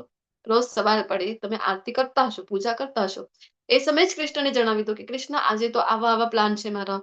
જ્યારે હું ભગવાનની રોજ સવારે આપણે આરતી કરીએ એ સમયે રોજ હું કૃષ્ણને કહેતી હોઉં છું, આખા દિવસ દરમિયાનની જે કંઈ મારી સેવાઓ છે એના વિશે ભગવાન પાસે પ્રાર્થના કરું છું કે આજે તો આ સેવા છે, લેવલ 1 ના ક્લાસમાં આ ભણાવવાનું છે, મારે હિન્દી બેચમાં આ ભણાવવાનું છે, લેવલ 3 માં આ વિષય લેવાના છે. અને હું આ ભગવાન પાસે નિવેદન કરું છું, ભગવાનની યાચના કરું છું કે મારામાં તો કોઈ સામર્થ્ય નથી, અને જો સેવા તમારી છે, મહિમા તમારી છે, મહિમા તમારા ભક્તોની છે, સેવા આપવા વાળા તમે છો, નિમિત્ત બનાવવા વાળા તમે છો, અને આ ક્લાસ પણ તમારા છે. તો હવે બધું સંભાળવાની પણ જવાબદારી તમારી છે. હવે જોઈ લેજો તમે. અને આ ભાવ સાથે હું પણ ભગવાનને પ્રાર્થના કરતી છું. તમને પણ વિનંતી કરીશ કે જે કંઈ પણ સેવાઓ છે દિવસ દરમિયાન, ઇવન માળા જપ પણ છે આપણા, તો પણ કૃષ્ણની પ્રાર્થના કરવી જોઈએ. મંગલા આરતી માટે ઉઠવું પણ હોય તો પણ કૃષ્ણની પ્રાર્થના કરવી જોઈએ. તો ફટાફટ બોલી જાઓ કઈ કઈ લીલા ચાલી રહી છે અહીંયા, બોલો. ભગવાન સાથે જોડાઈશું તો જ ભગવાનની લીલામાં ભગવાન ગોવર્ધન લીલા. ગોવર્ધન લીલા છે કાળી માતાજી. ગિરી ગોવર્ધન લીલા. આ કઈ છે બોલો? બકાસુર. અઘાસુરનો વધ કર્યો. બકાસુર. અઘાસુર અજગરના રૂપમાં જે આવ્યું હતું. અઘાસુર મોટું વિશાળ મોટું. અને મિત્રોને ગોપ બાળોને લાગી રહ્યું છે અરે વાહ નવી ગુફા આ એરિયામાં તો ક્યારે આવે જ નથી. અમે લાગે છે કેવી સરસ મજાની નવી ગુફા બની ગઈ છે. જોવો તો ખરા, અમને તો અમે તો જોયું નહીં. હા વાત સાચી છે, સબકા સાથ સબકા વિકાસ થઈ રહ્યું છે. નવી નવી ગુફા બની રહી છે અમારે ત્યાં. તો આ કઈ ઘટના છે?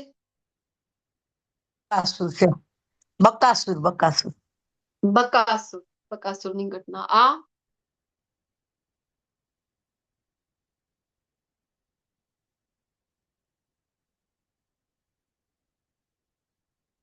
તૃણાવતીનો વધ કર્યો તો એ છે માતાજી? નહીં, આ વરુણ લોકમાં જ્યારે યમુનાજીમાં સ્નાન કરવા નંદ બાબા ગયા હતા, દ્વાદશી હતી આઈ થિંક, એકાદશી સમજીને જલ્દી ગયા, અને પછી વરુણ લોકના જે હતા સેવકો સૈનિક એ લઈ જાય છે વરુણ લોકમાં. વાસ્તવમાં વરુણ દેવની ઈચ્છા હતી ભગવાનનું દર્શન કરવાની. આ વાળી ઘટના છે શ્રીમદ ભાગવતમ.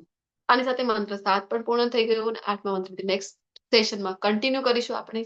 તો તમારા બધા જ વૈષ્ણવ વૃંદોનો હું આભાર વ્યક્ત કરું છું. વૈષ્ણવ પ્રણામ મંત્ર બોલીને અને મારી વાણીને અહીંયા વિરામ આપું છું. વાંછા કલ્પતરુર્ભ્યશ્ચ કૃપા સિંધુભ્યેવ ચ પતિતાનાં પાવનેભ્યો હરે કૃષ્ણ હરે કૃષ્ણ